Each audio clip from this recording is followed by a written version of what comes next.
know I was born for this. Don't care for the critics, my words are life physics, a force that they can't stop. They just don't get it, I think they forget I'm not done till I'm on top. I know I was born for this. I know I was born for this. I believe we can write our story. Hello, everyone. Hafa day, good afternoon, good evening, aloha, all those words. Thank you very much for joining us once again for the Words from the Wise Leadership Podcast. We have another Behind the Anchor episode tonight. Tonight, I'm bringing a brother to you that served with me when I was on Guam. This guy, this Master Chief, he had what I believe is to be one of the most challenging jobs in the United States Navy. As a Command Master Chief, he was leading the Coastal Riverine Group there out of Guam, and it was a monster. His name is none other than retired Navy Master Chief Mike Marler. What's up, Mike? Not too much, brother. It's great to see you, man. It's been a little bit. It's good to see you too. Hey, and no lie, man, when we were in Guam, I used to talk to people. I was like, I don't know how Mike is tracking all this stuff, bro. Like you had beds and heads and heads and beds and families and people have no idea the tax that's put on the sailors of CRG Guam. Like just unreal, bro. Crazy. And I'm sure we'll talk about that later on here in the podcast, right? Because it was a big part of the career. But just hats off to you on that. And thank you so much for taking the time to join us and talk a little bit about your perspective and your journey. Absolutely, man. It's my pleasure. Awesome. So, Mike, let's Wayback Machine. I met you in Guam. You're currently in Florida, but where did you start this journey at? Did you come from Florida originally? It's funny, like when somebody asks you where you're from, right? When you're in the military, you're like, well, what does that mean? Is that where I was born? Is that where I spent the most time? All these kinds of things. So, actually, I was born in Houston, Texas, and then we ended up moving to Wyoming when I was a young kid, and kind of lived there a little bit in Colorado after I graduated high school. Ended up going back to Wyoming, and then that's where I joined the Navy out of. And of course, went from there to Great Lakes, man. Well, backing up a little bit. So I always wanted to join the military, right? My grandfather, my father, a lot of my family members had been in the military. Wasn't sure what service, and it's funny how stars align and everything, because the big reason I joined the Navy is because when I went down to the recruiting shop, everybody else was out to lunch, and there was the Navy first class and a chief and a senior chief, and come to find out, one of the chiefs that was there was renting a place from one of my teachers, probably one of my first mentors in high school. Yeah. And, but yeah, so that was back way back when, August 19th, 1999. And I joined as an AO, aviation ordnanceman at AOYAS. And Yeah. went from there and had the boot camp experience in Great Lakes, which was didn't think so at the time, but afterwards it's like, that's pretty good, So I mean, thinking back on your time growing up in Wyoming, I'm from Utah originally, so I have a lot of family in Colorado. I can relate to the Wyoming experience. Spent a lot of time outdoors, doing a lot of the fun things with my family. I hear the connection to the service from your family. What were you kind of thinking about during high school for life after? I mean, you just knew military was like top of your list. You knew like college wasn't a thing for you. You weren't interested in like a trade school. What was it about the service that was attracted to you? Do you remember? So funny you mentioned that, because after out of high school, I didn't join right away. I actually didn't join until I was 22. Okay. And so initially after high school, I was very interested in being a mechanic. So I did. I went to tech school there in Laramie, Wyotech, and did their automotive technology program. Left there, and then that's when I ended up. I moved to Denver for a while, and worked at a Ford dealer there, which sorry to all the Ford fans. I'm a Ford fan too, but the good thing about Fords is there was always plenty of work, brother. We never did not have cars coming through the door. So Yeah. but I did that for a while, and then but there was always part of me that wanted to be in the military, and And kind of the more I looked at it, well, I really enjoyed being an auto mechanic, but more as a hobby than for a living. Um, but yeah, so I just started kind of talking to the recruiters and everything, Yeah. and it was a big change, big decision because by that point, I'd already Yeah. finished tech school. I was already kind of established a little bit, but I just had that constant pull. I wanted to, and not that there was anything wrong with being an auto mechanic, there wasn't, but I just felt like I wanted something. I wanted to be part of something bigger. I hear that. Just kind of be able to make a difference on a bigger scale. And it only took me one time talking to the recruiter, and I was like, "Man, the Navy sounds amazing." And yeah, and that's when I signed up, brother.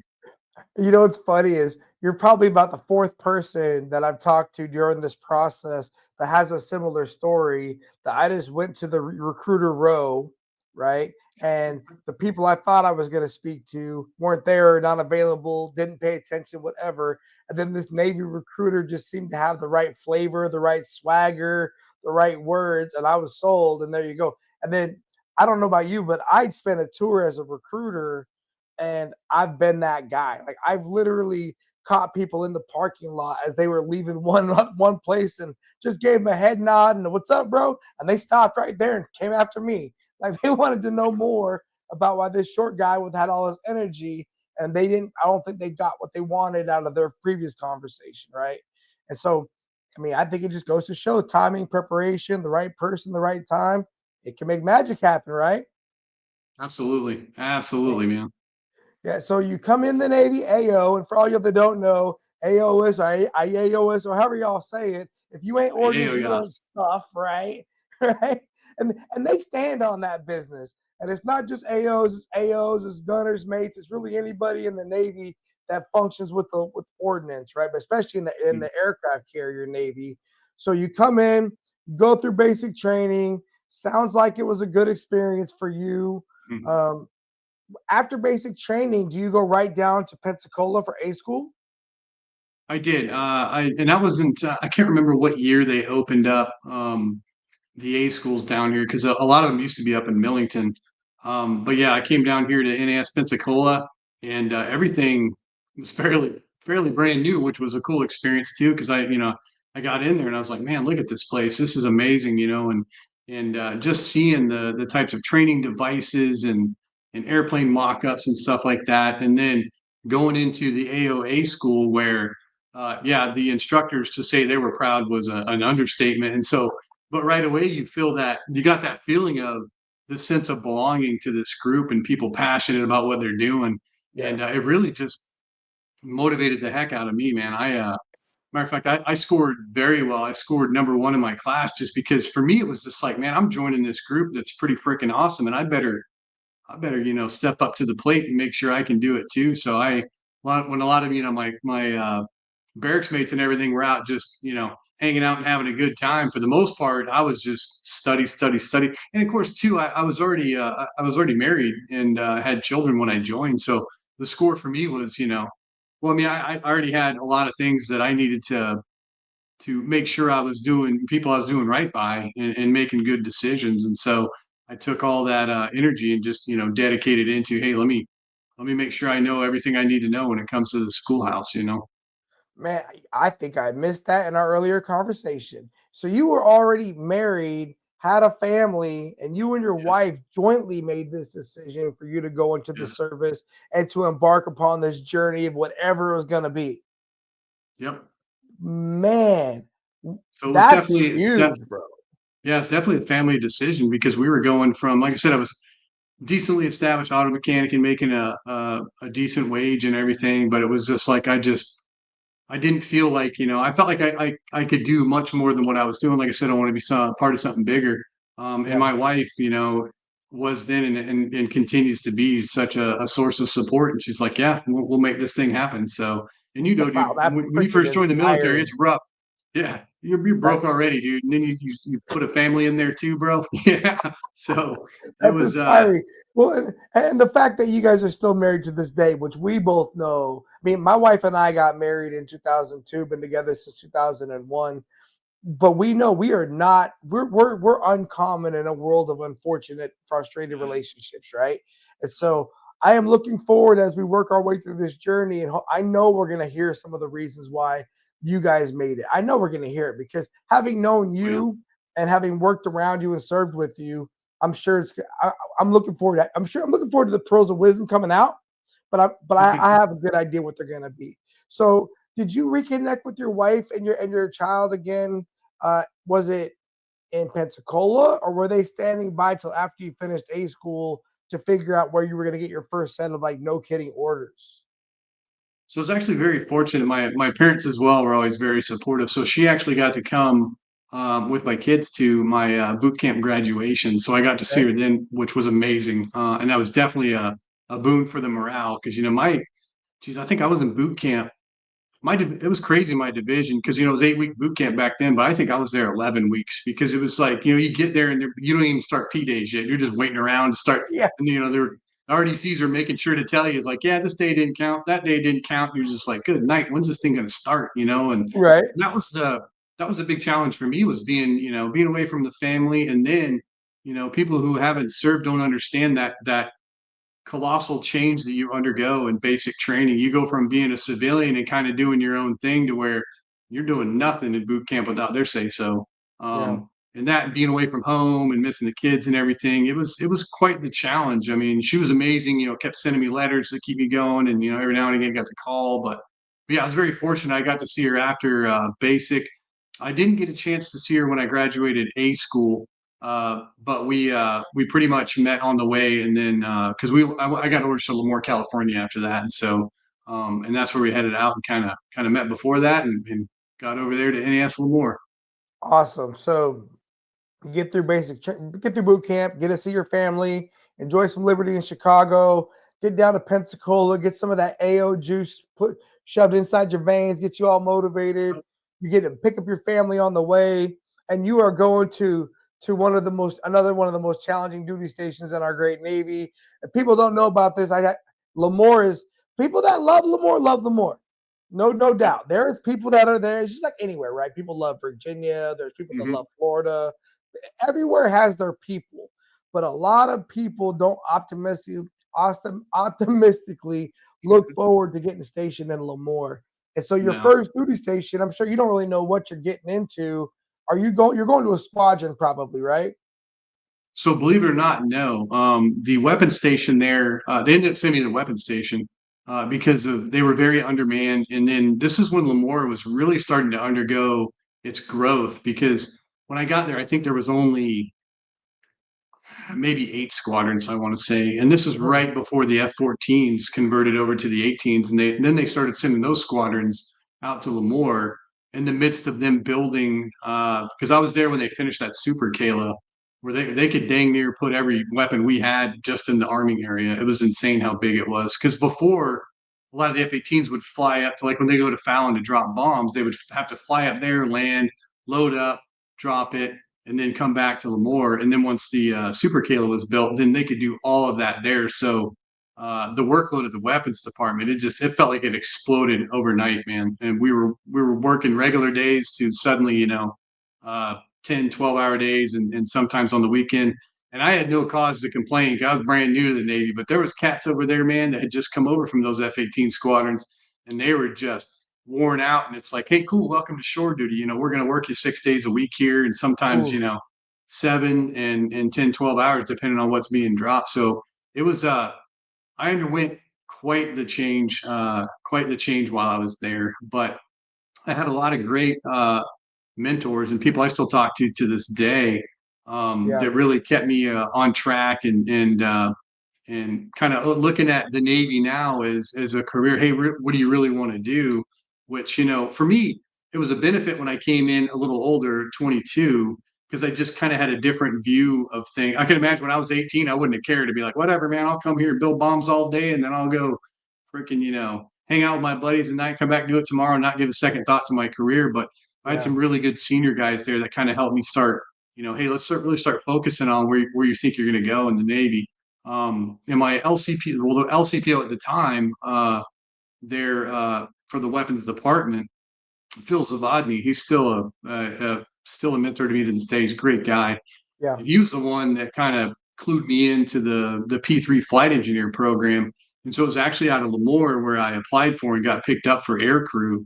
and ultimately P3 flight engineer. So, which was very, very different. And some of some of the ordies were not fans of that. You're like, oh, you're not going to go, not going F-18s and drop bombs. And I was taking a lot of flack for it, but it's funny because this old retired salty master chief, he pulls me to the side and he goes, yeah, Mike, you going to P3s? I said, yeah. And he goes, here's why everybody's mad at you. He goes, they all want to do it and none of them can. He said, so don't sweat it, man. Just go do your thing. So, That's awesome. which was good, but it was real good.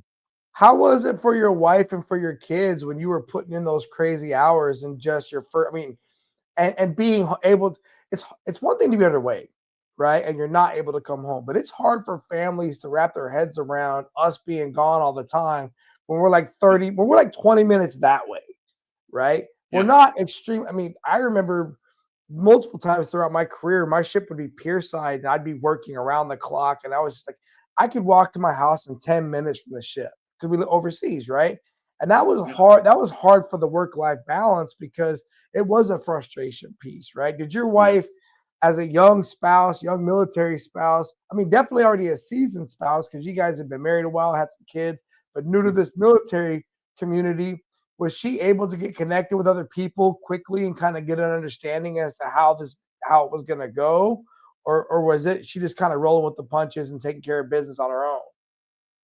So she rolling with the punches and taking care of business, but she's always been very resilient and very mature in that thought process. And so I'll be honest, I give her, and I'm sure you do too, I give her more than half the credit for my success in my naval career. I never could have done it. And Yeah, even as young as we were, she understood, when I had to work those long hours. She understood when I had overnight duty over there. And and I know that's what makes it more challenging, right? When you're right there and you could just buzz home, but you can't. It's different when you're overseas doing stuff or whatever, you're deployed, everybody gets it. But she was just always very patient.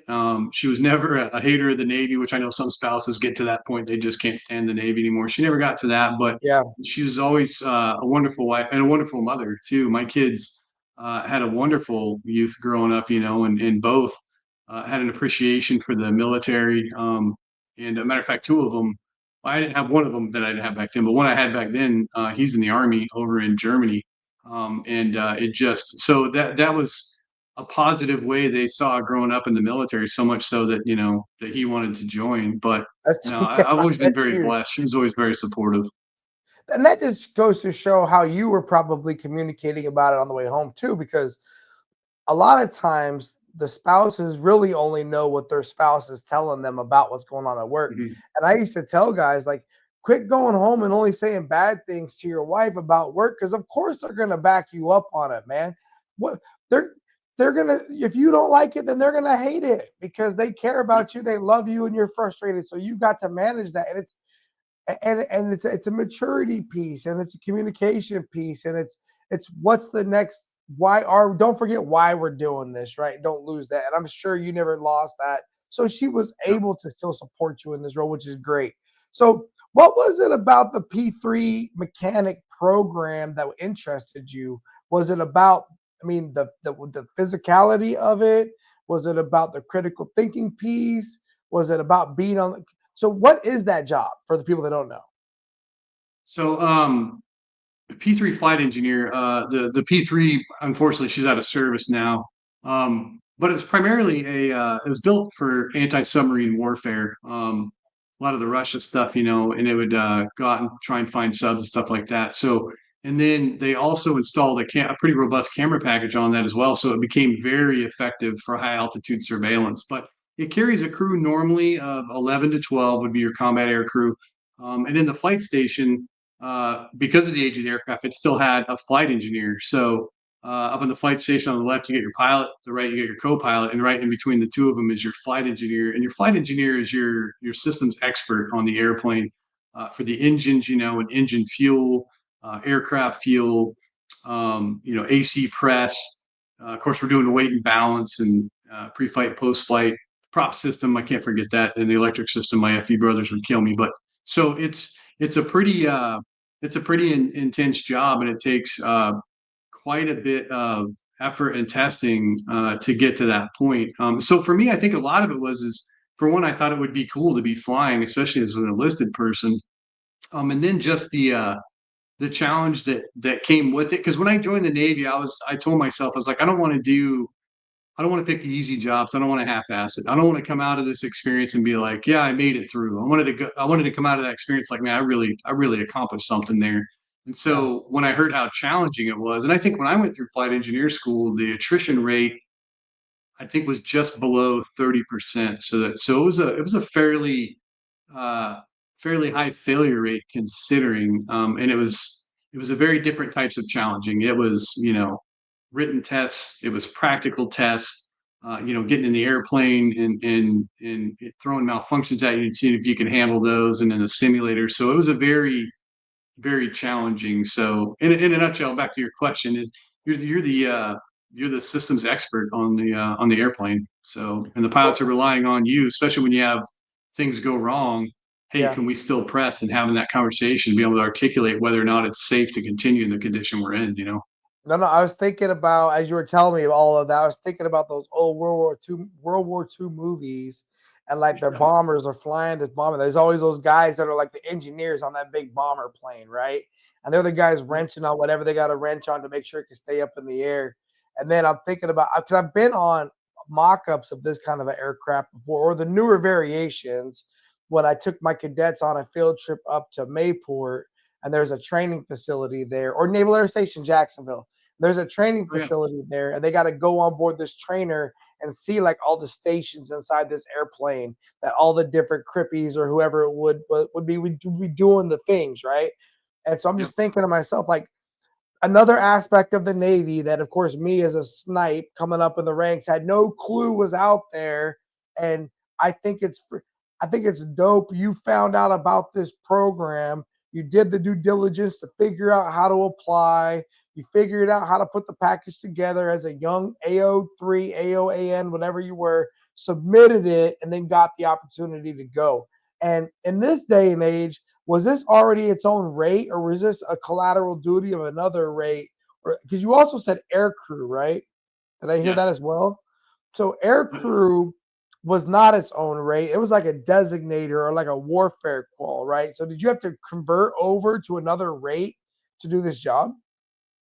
No, so initially the flight engineer job, it was just an NEC 8251, which you'll see it on our little our logos and everything, you know, the local 8251. But Right. so yeah, so when I went into it, I had just made first class before I went into the program. So I started off as an AO1 flight engineer. I actually made chief as an AO, and it wasn't until I want to say 2010 is when that conversion came around, and E6 and below were automatically converted to AWF, and chief and above could basically apply for it, or say, hey, we'll go ahead and change our rate. So I did because I loved flying, wanted to continue. So I crossed over from AOC to AWFC. Oh, real quick. Let me just make sure I've caught what you just said. You went to Lemoore and you did a Yeah. tour at the weapons station. Was that a Mhm. 3-year tour? Initially, it was a 2-year tour because when I got the orders there, I was an airman, and back then they had those, you know, E3 and below was a 2-year shore duty, Okay. and then above that, E4 and above was 3 years. So I like I said, I worked really hard when I was in A school, and so I got honor man, and I got that accelerated advancement program.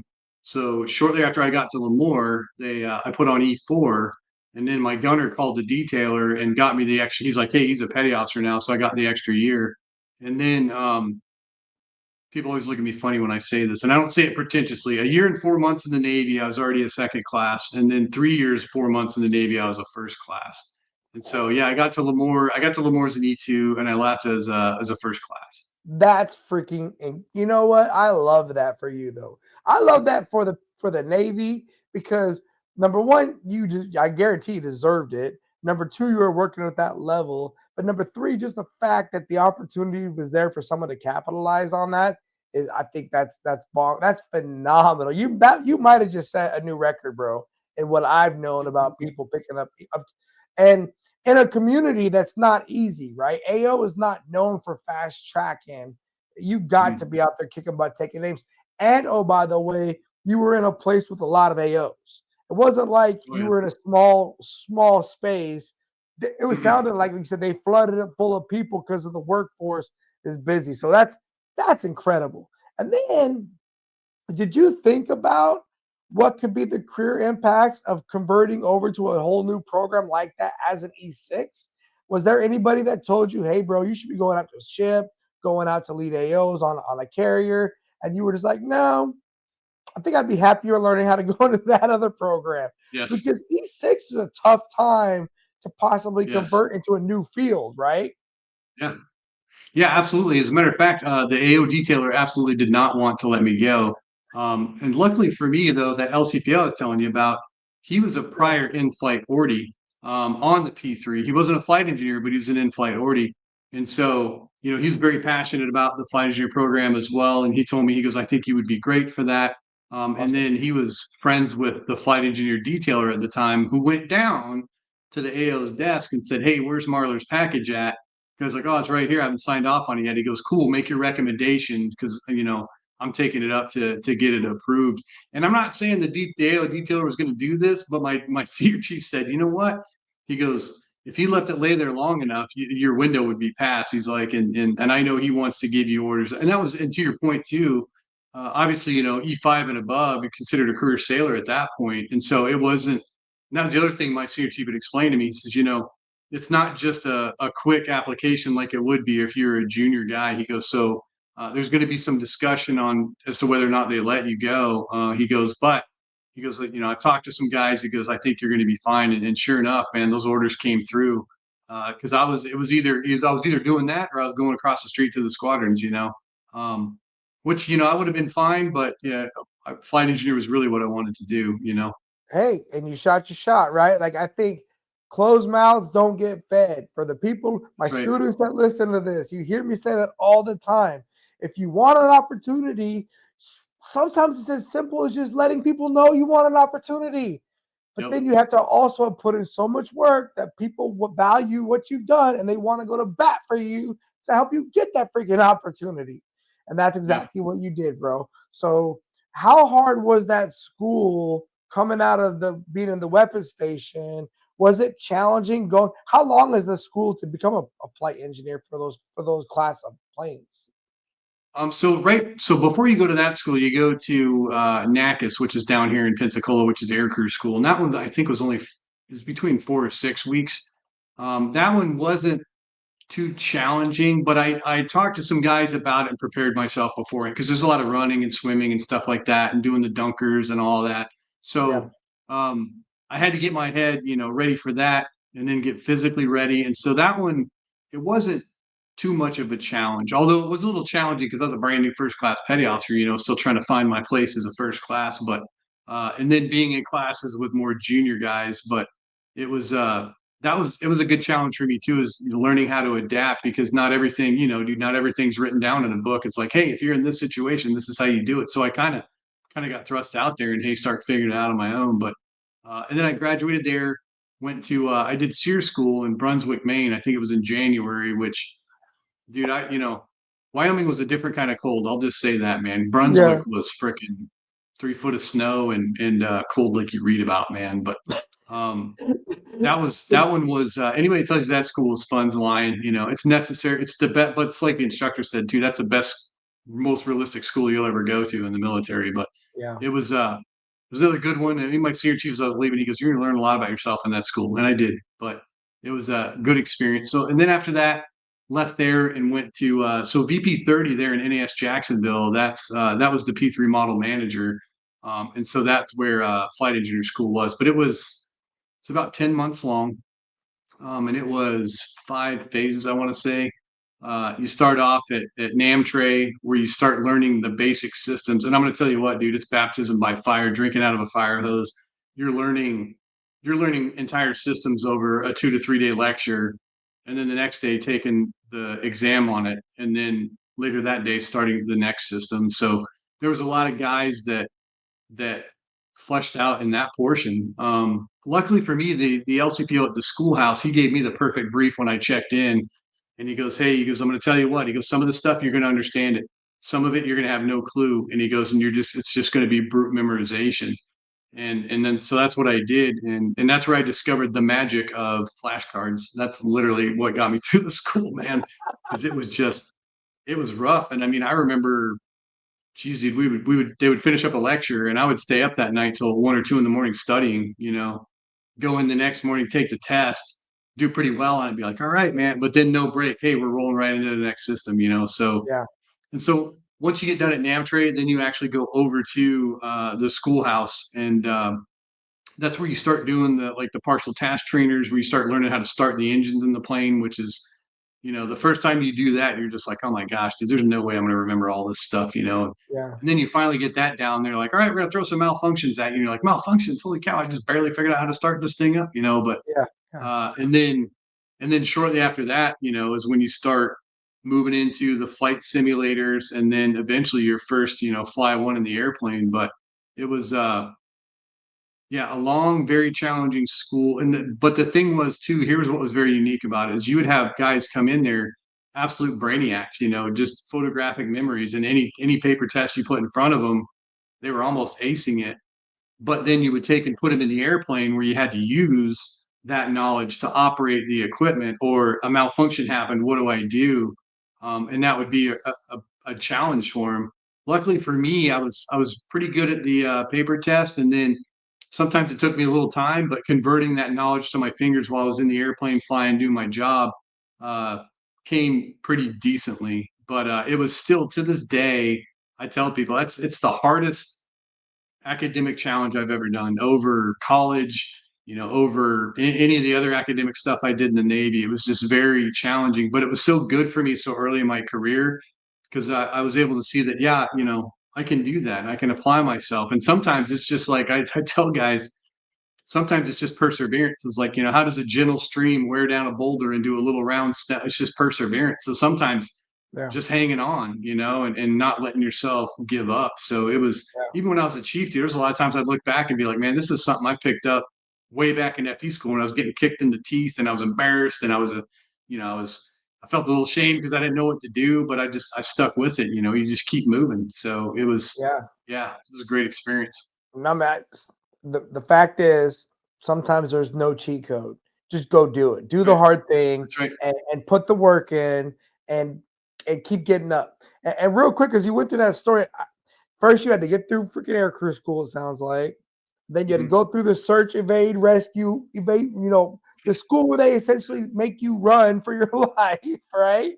And they survived Yeah. those two schools just to prove you could sit in this other school that was going to be 10 months long. And Yep. God bless our Navy training systems, but we are known for packing it in and making you figure it out, because we also know it's all going to come together or it's not going to come together on the job training piece, right? And Yep. to your point, and I've saw this through my entire career, I don't really care how great people can be in the classroom. What are you going to do when the fire is hot, the lights are out, and everyone's going Yes. nuts, right? And that's what I need you to be able to focus on. And in your line of work, you had to be on an airplane dealing with in-flight casualties that were going to require a response. But I also think back to your career path, and I'm like, okay, my dude is not just fresh out of high school. He's been working with kids, working with his wife. He was a mechanic. He went through tech school, right? So you had critical thinking through all of those times. Was an AO for a period of time on a very busy flight line, weapons deck, whatever you Yeah. want to call it. And then now here you are through that whole process. I can see it why it's working for you, right? I really can. I think the biggest challenge is going to be you finally graduate the school, and now you're going to go to your first command, and you're a first class petty officer, damn near up for chief, and you've yet to Yeah. actually be in the billet to do the job, right? Is right? Yeah. I mean, because sounds like you were in school for a good 18 months. Well, the good thing is I was able to fill an LPO position in Lemoore, actually two of them, which was very helpful. I got the first one as an E5. I was in charge of a CAD pad, which was a smaller duty compared to the department, but it really helped me not only managing a small number of personnel, but managing an inventory of thousands of items and getting them to the squadrons. And then once I made first class for a short time, I moved over as the magazine's LPO. which I think I had a crew of probably 10, and then building and assembling all the bombs for the squadrons, breaking out the bullets. So I got a little taste. I wish I could have had a little bit longer, but yeah. To your point, I had some, but not a ton. I hadn't had a chance to like do a full eval cycle as a first class LPO. But the good thing is once again, I had some good mentors that were honest with me about that. They're like, "This is your challenge. You're going to walk through the door. They're going to see a first class, and that's what they're expecting. You need to keep that in mind and keep, get better faster. So." Yeah. So what was your first duty station out of school? Dude, the best. VP9, Kaneohe Bay, Hawaii. Yeah, bro. Good for you. Amazing. Good for you. I'm not mad at you. I'm not a hater. Good for you, man. That's a freak. I thought you were gonna say Jacksonville, and I wasn't gonna be mad at that either. But that would have been a good one too. Dude, here's the thing about P3s in Jacksonville, bro. We have what we call the VP Mafia.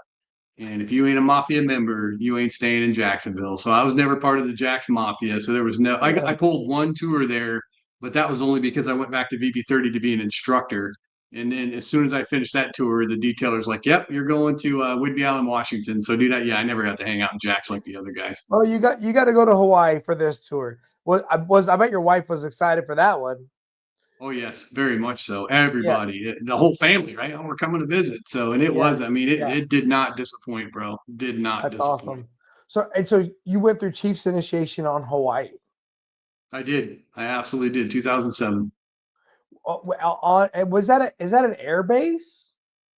Yeah. So, it's a Marine Corps air station. Kaneohe is. So we had a few Navy commands over there. There's some helicopter squadrons as well as the P3s. I think, and then they kind of combined their what the Navy would have called AI&D back then, the Aircraft Intermediate Maintenance Department.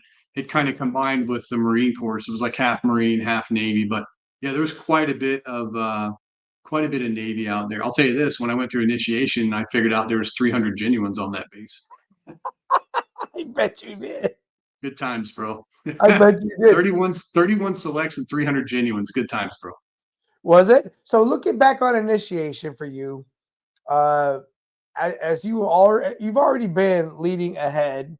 How many years total did you have in the Navy when you made chief? Was it 7, 6? No, it was I had just hit 8 years by the time. Right. Yeah, by the time I made chief. So you were probably the youngest in your group, right? Yeah. Yes. However, one of my good buddies was an HMC, just made HMC.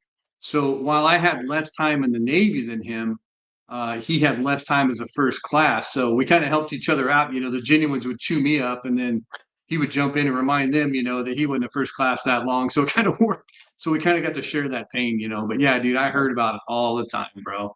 Nice. Anytime we had to put on a dress uniform and they saw my hash marks, you better believe I'm going to hear about it, right? So good times. Going through that process, going through it on the north side of the island, I would imagine, right? Did you guys intermingle with a bunch of the other organizations, or was it pretty much just localized to like your air wing, your base, the Chiefs, or was it the island-wide Chiefs mess?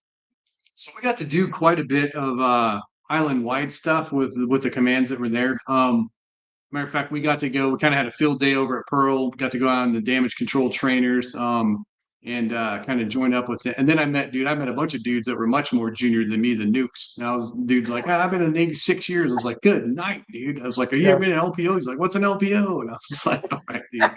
But and then we would do like when we did our chariot races, it was with big groups of other selects. And it was, so we got to do a lot of joint stuff, which, dude, it's always better that way. It's cool. Yep. You got your core group, and then you go out and do stuff, and you meet other guys. And a lot of it too is just the stuff we got exposed to. Kind of how you'd mentioned, you weren't really familiar with the P3 flight engineer job.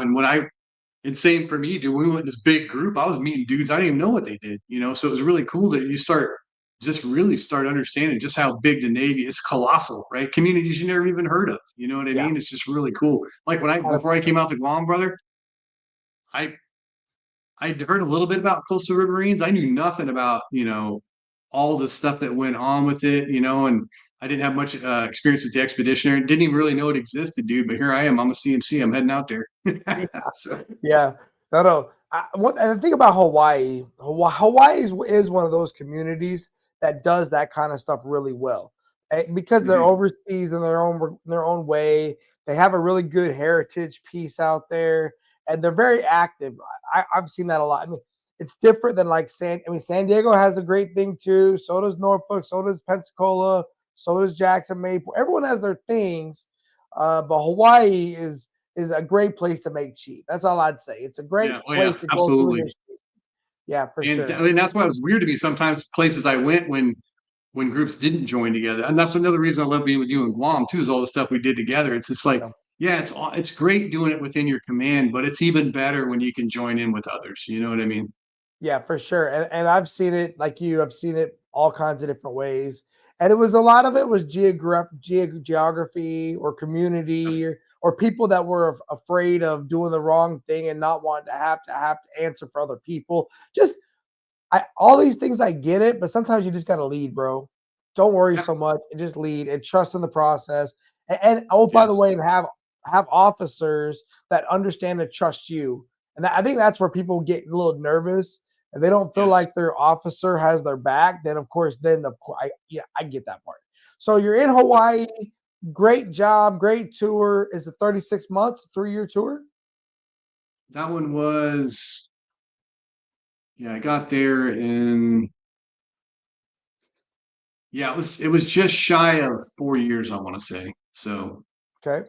And what's that like out there? Do you guys deploy or do you guys just do like these do you just get on these long flights and just go for long times? How does that work in that squadron? now we deploy, and normally kind of the way the P3 squadrons did it is we would kind of split between sites a little bit. So like my first deployment there, I spent part of the time in Diego Garcia, which was amazing. That place is amazing. We did most of our major maintenance down there, and then the a portion of the squadron was up in Bahrain, and I think I spent that deployment. This is almost right out of 6 month deployment, probably a little bit over, but I probably spent about half and half. Actually, probably about 2 months down in Diego, and then 4 months up in Bahrain. Um, and Bahrain was quite the experience. This is back when we were actually operating out of the Bahrain International Airport, but we were flying out of there and doing mainly. I could probably count on one hand how many ASW flights we did. We were doing mainly surveillance within the Gulf, uh, out in the over various countries and stuff like that, and providing products for guys down on deck. And so that for me, this was like the affirmation of everything I'd done up to that point. I was like, here we are, and I'm actually, all that work got qualified. Here we are. I'm with my combat air crew, and we're here doing the thing, man. And it was so awesome. And sometimes surreal, bro. I'd just be sitting when I wasn't in the seat because we do about 8 hour flights. So you'd take two flight engineers, do about 2 hours in the seat, take a break, and then another 2 hours in the seat, just trying to make an alert. But I remember sometimes when I was in the seat, bro, just looking around the airplane, looking out, looking down at the ground, and being like, dude, I can't believe I'm here. This is the Yeah. coolest job in the world. And Yeah. it was just, yeah, yeah. So that deployment was very, very cool. The next deployment we were split between Japan and Qatar. So, or Qatar. That's the way I normally say it. I think most normal military guys say Qatar. Anyway, so Qatar, doing the same kinds of missions out of there. I did miss Bahrain at that point. Bahrain was a little nicer, but still doing really meaningful work out there, and really having an impact. And yeah, man. So I only got to do two deployments there, but I can't complain, man. It was great. And what was that like 03 to '07 time frame? Yeah, so I got to BB904, and then I left in 2008. It was a good there was rocking and rolling. That was a good time to be out there giving them some intel for sure. Yeah, Yes, for there was sure. plenty. There was plenty to do. No, yeah, there we, was plenty to we do. were definitely getting some in those years for sure. Yeah. Oh Yep. man. So here real quick, how was Diego Garcia compared to Guam when you look at the island perspective, the water, the beaches? Because I've always heard people compare those two islands as being similar. I would say Diego is not that there's anything wrong with Guam. I love Guam too, but Diego was unbelievably amazing. I mean, the water was because I mean, it's basically sits on coral, and it's that little horseshoe in the middle of the Indian Ocean. But I remember going down to where like the merchant marine ships would be parked down at the piers, and dude, the water was so clear I could see the bottom of them like it was in a swimming pool. It was Wow. just amazing. And then uh, they still had some, rainforest type area because you remember Guam, it was almost all gone because of the brown snakes and everything. But Diego was just it had all the vegetation, and then dude, the coconut crabs, those things were insane, bro. We'd see those things crawling all over the place. You couldn't eat them though because they belong, Diego belongs to Britain. You Yeah. can't kill the coconut crabs, you can't kill the chickens. But it was just absolutely beautiful. But the only thing about Diego is it's very small and you start to feel that, fairly quickly. Because I think the island's only like 30 miles long, I want to say, and maybe a mile and a half at its widest point, and then it's kind of horseshoe shaped. So yeah, it starts feeling, especially when you're flying out of there and looking down at it, and it looks like a freaking smaller than a postage stamp. But anyway, to the answer to your initial question, dude, is yeah, it was just I don't want to say more beautiful, but more of a paradise, I want to say. So, but yeah, Oh, the water in Guam didn't compare, bro. It was like I said, in Diego, it's like swimming pool is what it looks like. well, and that's saying something too, because the water in Guam was beautiful. It just there Yeah, was a lot of absolutely. stuff going into it that we always had to watch out for, especially after the storms and Yes. stuff, right? But Yes. that was also Yeah. due to just the amount of people that were on the island trying to make it. Yep. Yeah. So you're on, and then you're on Hawaii. You're going through this great 3-4 year tour. What do you think? Make chief petty officer. Uh, what are you thinking you want to do after that? Like, what is your goal? This is a deployable duty station. So next up is Yep. shore duty. Is this the Yes. instructor duty next in Jax? Yes. So I knew once again I wanted to continue to progress and be the best in my job that I could be. So uh while I was in that squadron, so we kind of have two different kinds of many different kinds of instructors in P3, but in the squadrons you'll have your fleet instructors. So because once you graduate FE school and get to your squadron, it's going to be about another 12 to 24 months for you to qualify. That's how long that the PQS takes, because once you've gotten out of flight engineer school, you've merely got a license to learn, and they hand you two big fat PQSs you got to finish up. But so in the squadron, but doing those training flights, and we still have simulators out in the fleet, so you would still do simulator events, but you have to have your instructors to do that. So that was our fleet flight engineer instructors. So in order to become a flight engineer instructor, the model manager VP30 at the time, they have a team that travels around the fleet.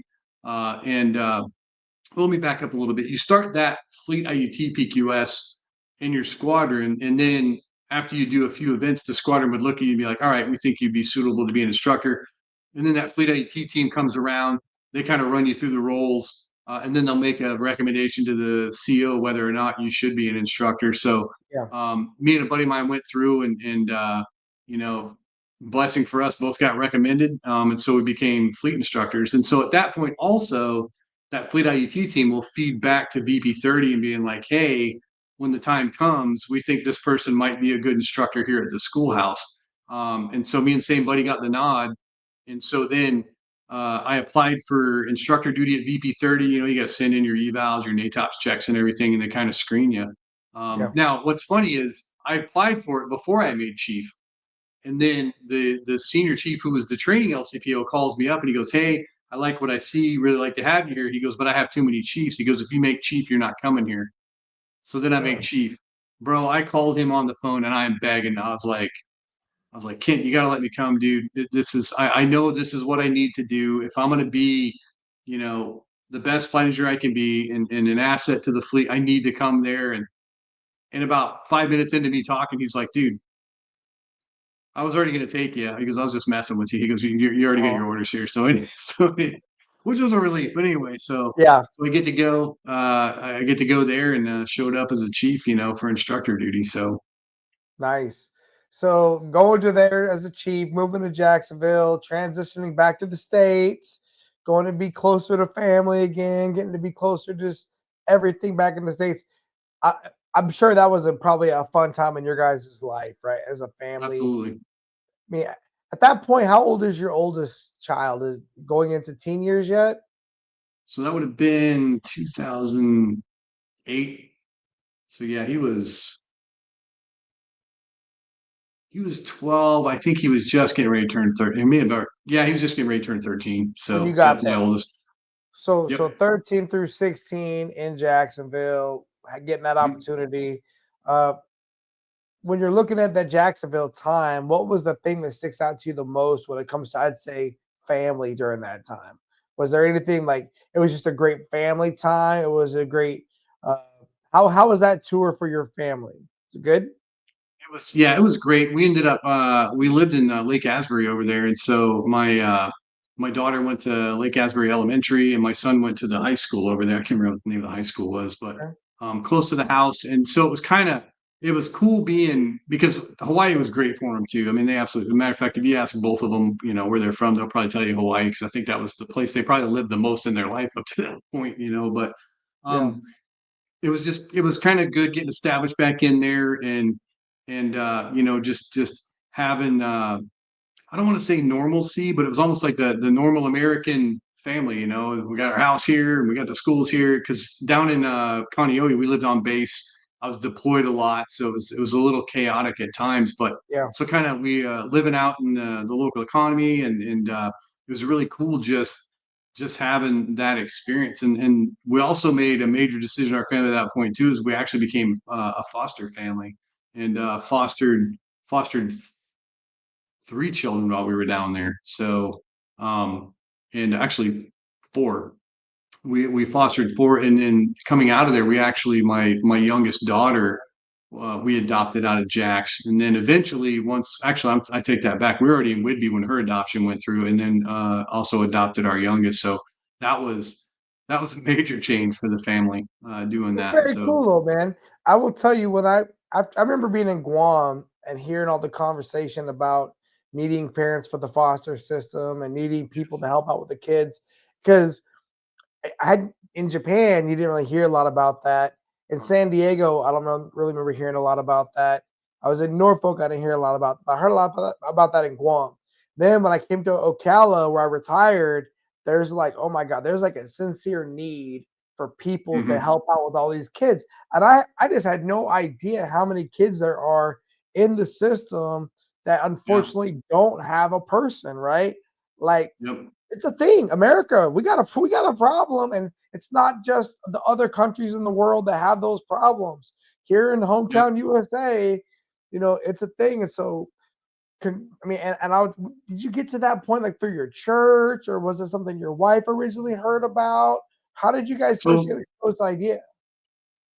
so my wife, she was adopted, and so she always wanted to adopt. And so we'd start talking about it, and I was hesitant at first because my first concern was I was like, am I going to feel the same way about adopted child that I would about my natural children? Which Yeah, and people would ask me that too when they would talk to me about it. I said, well, here's the thing. I said I think it was easier because I had kids because these kids came into my home and in very short order, I just viewed him as another one of my children. You get attached to him, and yeah, so. But the thing is, too, adoption is it's very expensive and it's a very difficult process. So, but we still want to do something, so we started fostering, and through the foster program is actually when we were able to adopt. So, our my youngest daughter, my youngest son, started off as fosters, and we fostered each of them for about a year or so, and then ended up adopting them. We wanted to adopt, all four of the kids we fostered, but as you know, there's different cases and different things yeah. going on. And No, but I that's huge, man. And I connect with that because I'm adopted as well, right? And so I can 100% relate. And my wife and I do talk about it. As our boys are getting older, we're mhm. both we're looking at our big old house. And we're like, well, I know we're gonna have the conversation. I know it, man. I just know it Yeah, because. And then I'll tell you now, as a high school teacher, and I'm helping a lot of these kids in ways that I never thought it was going to be, just as a person in their life as an adult, giving them a different perspective, maybe, right? And that yeah, fills that cup a lot as well because it's just giving back to your absolutely. community, was really something I was looking for when I came out of the service. I just really wanted to put roots down and get involved in the community. And it sounds like you guys were making strong work happen in your time in Jacksonville. 3 years Yeah. in Jacksonville, but it sounds like you guys were like making very, very, very good energy happen for everybody. That's awesome. Yeah, it was a busy time, brother. It sounds like it. So you get to the end of that tour. Here you are. A great job, a great tour. So now I Mhm. asked about the family. How was that tour for your career? How was it with all the students, with all of the pressure? Were you teaching that 10-month pipeline?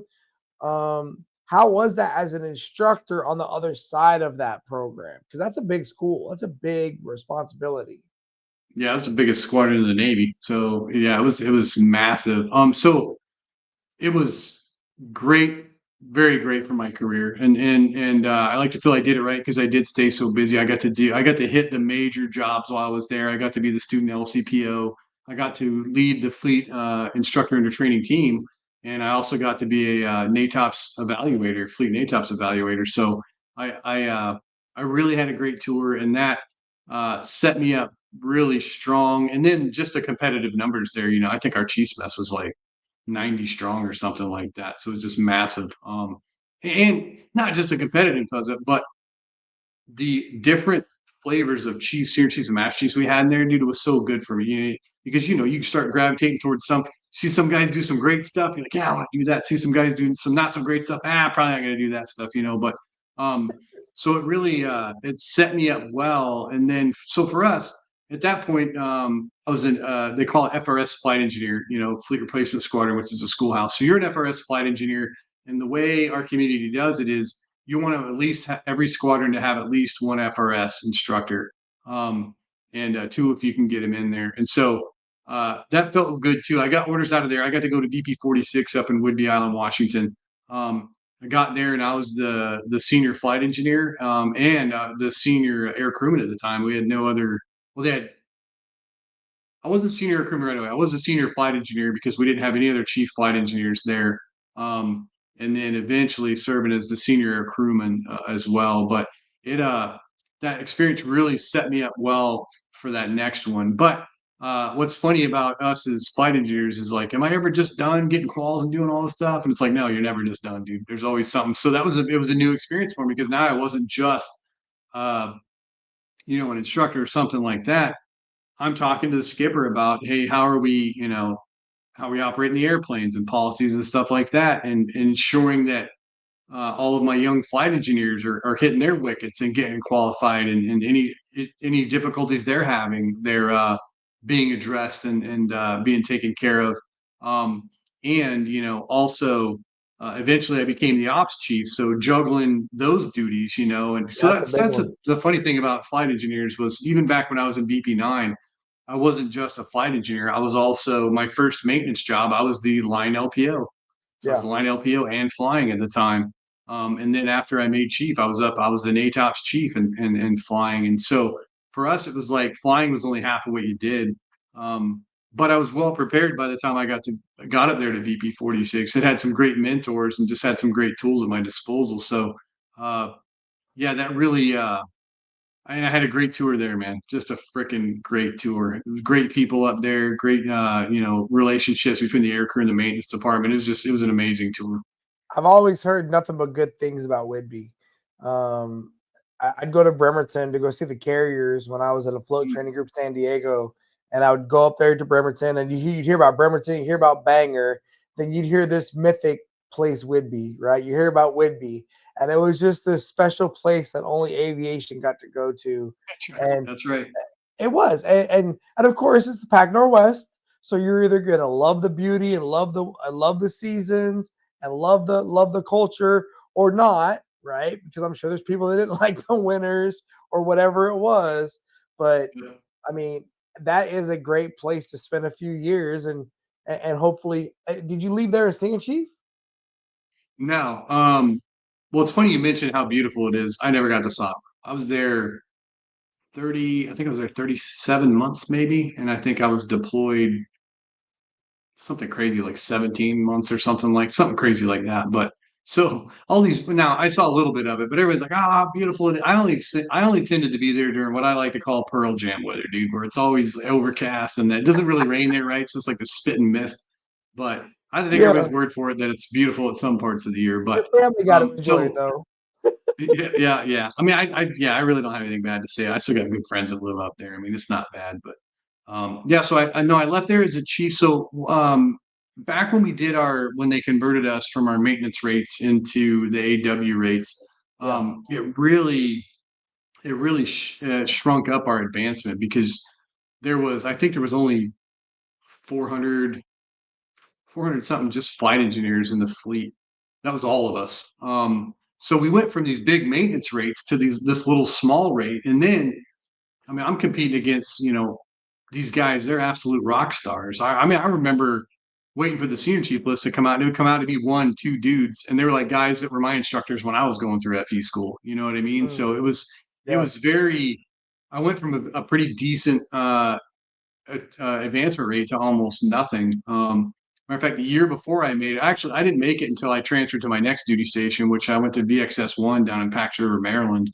And I made it, I think it was the second year I was there. I didn't think I was ever going to make it, brother. I thought I was terminal as a chief. And the year before I made it, the one guy that made it, and I knew him, he was a friend of mine, but he, uh, he had gone to Great Lakes as an RDC, bro, and he was ranked #1 in Great Lakes. And I knew that before the senior chief results came out, and I was like, yeah, there's no way anybody but Yeah. him is making. Sure enough, he made it, And then it was the next year that I did, and yeah, bro. So it was, but you know what? That was a good humbling challenge for me because I'd made everything fast up to that point. And so, like I said, I made chief in 2007, and I didn't put senior chief on until 2015. So that was a big old slice of humble pie I had to eat. And you know what? But looking back at it, I was like, that was good. That was good to have, to stay humble like that and be like, yeah, cool, but you're doing great stuff, but Yeah. nobody's entitled to anything. So I think that was really good.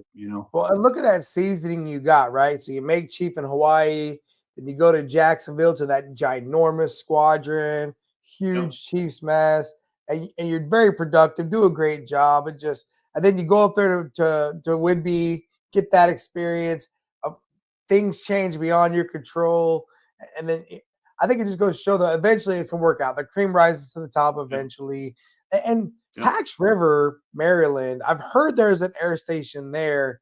And when I think Maryland, I always think about like the secret stuff, right? Like the CT flavors and the ISs.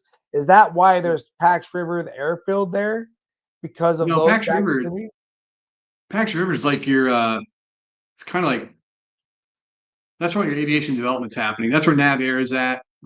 That's Oh, also where your experimental squadrons are, the VXs. Like I said, we were VXS, the HX, the helicopter test squadron. So that's all your that's all your test stuff mostly. And it's a I remember when I first went there, I thought I was going to the wrong place because I was sitting in line to get to the gate, bro. And I was like the only military guy. I'm looking around, he's like the only military guy. But I think they said there's like it's like 2,000 military and like 20,000 civilians on that base because it is so heavy on that development side. You know what I mean? And when you go okay. there, bro, once you see NavAir's building and how big it is, and the Admiral Air and everything, and then Knock AD's building, I think is even bigger than theirs. Don't tell the NavAir guys that, but yeah, it's a massive air station, and they're just doing all kinds of cool test Testing. stuff there. And where I So went, VXS1, that was a scientific development squadron. So we belong to the Naval Research Lab up in DC. A lot of cool stuff. I bet. So here you were. I mean, again, looking at your duty stations. I mean, Lemoore got it, but then you had Hawaii, Jacksonville, time in Pensacola, time in Whidbey. What was it like now being like stuck in like in that part of Is that I'm thinking like DMV? Like, is that like close to DC? Yeah, it's very close. As a matter, so that was another cool thing about it was we would, on the weekends, DC's dead. And so that's when we would go up and see like the Smithsonian's and everything, just seeing the nation's capital, dude. It was just that was such a cool thing for me to be in that area with all of that stuff, all the stuff you'd seen since you're a little kid in books, and suddenly you're standing in front of the Lincoln Memorial. So Yeah, 100%. that, yeah, that was definitely one shiny spot of Pax River, but Pax itself, Yeah, it was all right, bro. But like you said, after the places we had been, it was hard. It's like, it's it's Yeah, okay. But that's what I'm thinking about. All those beautiful places you and nothing against going to DC, but it's like when I talk to my buddies that are up there in the DC area, all they're thinking is like traffic and yeah, mass transit, and maybe it'd be different being like over in Pax River at the when you lived. Did you live out in the economy there as well, or did they have like we base did. housing Now we out in the lived out in the economy? economy. It was, yeah, we really lucked out. The house we found, it was, I think it was probably around 2,300 square feet, but it was like in 4 acres of forest basically. That's So when I awesome. wasn't at work, bro, it was like I was just immersed in this forest experiment, or experience, and I was chopping wood all summer long, for the That's fire. It awesome. was, and that's what I liked about it. It was like outside of work, it was just a totally different experience. Okay. Now, also I did get to do a lot of detachments out of that squadron. So I got to go to Hawaii a lot. I got to go to El Salvador. So I still got to keep up with the island. I felt kind of bad because the family wasn't getting. I was like, I'm off to Hawaii. I'll see you guys later. But it was so I got to do What some were pretty cool trips out of there too. what were the detachments for? Just to help get information for whatever you guys were working on, or Yeah, VXS one's a working capital squadron, and like I said, we belong to the Naval Research Lab. So what happened is they would have scientists up there that would they would work on their projects and stuff, and they would come down to us, install those projects on the plane, and then we would take them, to the best place we could to test it. So I like get down in El Salvador and even Key West. There was a team that built radars, and I'm talking like, oh my gosh, radars, dude, super sensitive, like picking up submarine periscopes sticking out of the water radars. It was pretty cool stuff, and then cameras to slew, and we could view. So they would install that on the plane, and we would test them. I also got to do a really cool det up in Colorado Springs with NASA. They had I can't remember what they called it. It might have been SnowX or something like that, but it was basically a radar that could measure snow depth, so they could kind of track. I think eventually they're going to put it in satellite so they could kind of track precipitation around the globe. But yeah, they've mounted that thing on the front of the P3, dude. We went to Colorado Springs and saw little scientists. I was jealous of these guys. They were down there on snowmobiles, so we would like, hey, we think the snow's this depth, and they would go out there with their sticks and stick it in the ground. No, you guys are off, tweak it a little bit. So that's basically what it was. It was now that was a little bit one off for the NASA, but for the other ones, it was, yeah, all these teams of scientists up at the Naval Research Lab that were building equipment, and they would install it on the plane, and then we would go wherever they needed us to go to test it. So it was a really cool tour. But that's a funny thing about flight engineers, right? You were on shore duty, dude. You're still flying and going places, man, dude. yeah. I'm not complaining. I'm just saying we're always going all over the place. I remember one of my favorite sayings was it all averages out over a 20-year career, right? Like Oh yeah, everyone always thinks they're getting the short end of the stick or somebody else got it better, but typically as you get to know people's story, we all got our fair share of suck, right? that's right. Yeah, dude. There's plenty of it to go around, dude. There's plenty of it Plenty to of it go to go around. around. Yeah. Quit worrying about everybody else's suck and focus on your own problems, bud. That's it. Yep. So here you are now. You make senior chief, so you're not terminal chief, right? How close are you though to 20 years at that point? So that would have been, geez, when was that? 18 is when I left there. So I would have been around, yeah, 19 years of service. Is that right? Yeah, 2008. Yeah, that would have been around. Yeah, I would have been close to 18, 19 years. So, and that was the thing. Before I made senior chief, I thought I was the potential I might have just retired there. But then once I made senior chief, I had already had it plotted out after that too, dude. I wanted to do the command senior chief program, which uh big ups to Tim McKinley, Sean Bromstead, Eric Mhm. Cole. Those were some of the main guys that were down there that, once I expressed interest, and they really kind of took me under their wing and helped. Matter of fact, it was Tim McKinley's the one that did my command senior chief board. So I know all them chaired it. guys. And was Sean Yep. Bromstead, did he go to Transcom out of there? Did he go I to believe, Trans? yeah, because he was the NavAir CMC at the time. And then Yeah. I remember he was trying to work a deal. I think that's where he went, So because he he was was thinking maybe they my were going to be CM. terminal there, but Sean was my CMC on board the USS George Washington. oh, And wow. yeah. And when I was a DC Master Chief, they wouldn't let me go, right? They were like not gonna let me leave the ship ever. I'd been upheld, and I was in Sean's office, and Sean finally went and made him let me go. My relief was already on board, bro. And they were like, no, Gary, Oh, man. he is not leaving. And I was like, Sean, I gotta go. But Sean, I'm trying to get Sean on this podcast. He's already That would be said yes. amazing, bro. Oh, it's coming. It's coming. He's already said yes. I just got to get it lined up, man. And but yeah, he was my CMC. I had two CMCs on board GW, and he was my second one.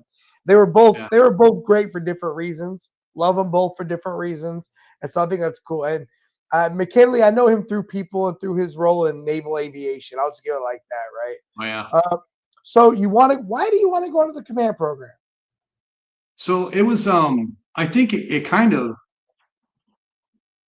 I love being an instructor because the thing I love the most is getting that light bulb to come on for somebody, and really help them kind of just understand it the way they look at it. I had millions of different ways I could explain how parts of the plane work just once I got to know the person, but I got addicted to seeing that light bulb come on.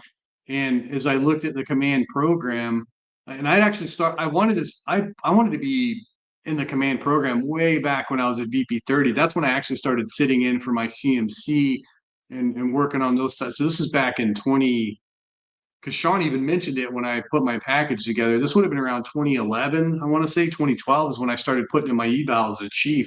I didn't even apply for the program until I want to say like 2017, I think is when I put in. So I'd already been logging it in my evals for like 5 or 6 years. Because when Sean saw my evals, he's like, "Holy crap, you already got in here. You're sitting in for your CMCs." I was like, "Yeah, man, dress for the job you want," So Yeah.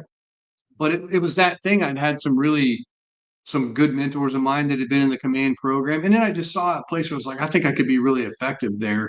And then once that command senior chief program came out, I was like, wow, that would be a really cool opportunity. So, like I said, I got with those guys there in Pax River, started getting my PQS signed off, and then put that package together. Once Sean saw it, he's like, "You're good, bro," because I and I always gave that advice to guys. It's like when you figure out you want to do something in the Navy, start pursuing it. Make sure you got your eval. Make sure people know you're interested in that. Because even Sean, once he sent my package in, he goes, "Let's talk about what happens when you're selected." He goes, "Notice I didn't say if." He goes, "You're getting selected," because he's like, of the packages that went through, there's a lot of guys that are interested in it, but there's not a whole lot in the eval showing that interest. But mine was like, I'm here telling you I want to do it, and here's all these years I've been working on it well before I was eligible. So, yeah, because it was just one of those things. I think I felt like it just after my progression through, all the stuff I had done, instructor and all that, it just seemed like the natural next step was to go into the command program. And yeah, man, it was one of those decisions where I knew it was right, and especially after it happened, bro, I was just like, "Yep, this is exactly where I should be," So, Nice. but when I got picked up for it, I that was back when you were there pushing the SEA. They're like, "Everybody go to the SEA." This is bad of me to say, but I was like, I'm not going to the SEA just because, right? It's like, all right, I got my degree. I'm not worried about all that kind of stuff. I was like, if I go command, then I'll go to the SEA. And this is back when they were recommended. It wasn't required yet. Yeah. So then the detailer at the time, I won't say who it is. Once I pick up command senior chief, he's like, oh, you're going to the SEA now. And he's a little, I understand, a little frustrated. I should have went beforehand, but I was like, well, hey, once I get done from there, where am I going for orders? He's like, hey, we'll have that talk when you finish up the SEA. Brother, I was in the SEA like 2 weeks, and I get orders from him. It's right down the street to HX21. It's like, call him up. I was like, wait, dude, I thought we were talking after school. He's like, oh man, I had a spot down there. I was like, but bro, I signed a sheet that said worldwide assigned. I wanted to go to like Romania or freaking, I think there was something in Poland or El Salvador. I was like, dude, put me out on the front, man. I'm ready to run, And he's like, nah, you're gonna go down the street. I need you to give me a good tour down. I was like, slow down. Wherever I go, I'm giving you a good tour. I'm just telling you. I thought I was going somewhere else, right? Not walking down the street, but anyways, I went down to HX21, but it was, once again, it was still a great experience. It's a fairly small mess. So HX21, that's your helicopter test and development squadron. So we had the 53 kilo down there, Cobras, H1s, all that stuff. We even had the presidential helo unit. It fell under our purview. They kind of had their own team that did it, but that was a really cool place too. But I only got to do, my skipper was upset. I didn't even do a year there, bro, because I was already eligible for Master Chief. CMC list comes out and I got selected. So it was like, not even a year there, dude. My XO was calling, screaming at Knock AD. Knock AD was screaming at Nav Air. I won't say who the CMC detailer was at the time, but I called him up. I was like, dude, everybody is mad here. They don't want me to leave. You're probably going to get a call from such and such. And he's like, who? He's like, you'll have your orders in like 3 days. And sure enough, dude, then I had my orders and I was on my way out to Guam. So yeah, dude. Well, I will tell you the CMC detailing thing for me is it having. I rode the ride. I got the trophies. I got the tickets. I was on the inside scoop of more than a few occasions. But looking back at it, it can be some of the most bass awkward stuff. You know what I'm saying? Because to that point, right? Like, there's just no reason a Navy family should have been asked to move 12 months later because you picked up rank, right? Just period, right? And it's whatever. Well, I I'll tell can you what, appreciate. in his defense, I will say, so I had been there a little because I did pretty much a full tour, almost a full tour at HX or sorry, VXS one. And then so I probably had about 3 years in PAX before I left. But I'll be honest with you, I think they were just going to leave me there with all the hubbub that was going on. But I told him, I said, hey, do you still have those orders for Bahrain? He's like, no, those are already filled. And I said, well, I'll go to Guam. And then he was like, all right, because I guess nobody wanted to go out there, which I couldn't understand. Guam was Oh, so amazing. hold on. So you stayed in Pax River for the CMC job. No, no, no. I was there. So VXS1 and HX21 are both in Pax River. So I got to VXS1 as a chief. That's where I made senior chief, applied for the command senior chief program, got picked up.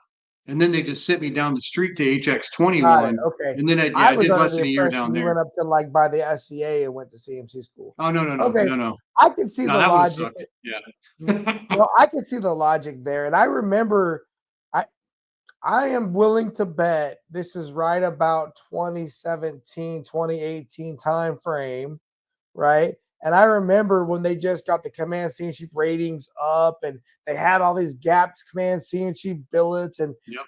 all, Yep. all of a sudden they just scooped in a bunch of senior chiefs in the command senior chief program and it was like plug and play. Yeah. Yeah. Yeah. And Yep. so yeah, I think that yeah, that was an interesting transition period. It sounds like you were a part of that. I am glad to hear that your family was not geographically moving because I will tell you, my family moved a lot. And it was because Mm. people just got good ideas that Gary should go somewhere else now. And all of a sudden, I'm packing my sea bag and we're all going. And it was about 3 or 4 times of that when I was like, okay, Gary's getting off the ride, bro, because that's just too much for my family through that rigmarole. Yeah. So Absolutely. you go to command senior chief, you go to that HX squadron, coming out of there, and you ask to go to Guam. Yep. Awesome. And uh, was it always a company tour? Like your wife was like, we definitely want to go check out Guam with you. Was that ever a concern? Yeah, so now we wanted to because we had been on an island previously, and we were like, hell, yeah, we're living on an island again. But it was a challenge because my son was in the EFM program, and at the last minute, there was still that question: is he going to be able to go? Now we were Yeah. ready for me to, and we had started making plans for me doing a geo batch out there. Didn't want to, but Mm. luckily it worked out for us, and we were able to get him out there. But and back to what you said when you were like, "Hey, Gary will fix it." I was like, I like to tell my guys this, the superstars. I'm like, "Hey, you know what the reward is for doing a great job? More work, bro." That's it. That's you, man. All day long. All day long. And I remember realizing one day that I had finally gotten to the point in my life where I could make an adult decision to no longer do other people's work because Yes. for a long time I believe you know how it is. I'm just shoveling, bro. Yep. I'm a company man. I mean, I still teach to this day when I teach my cadets anchors away, right? And I teach my cadet chiefs that are going through my chiefs initiation. I make them learn all 3 verses of anchors away.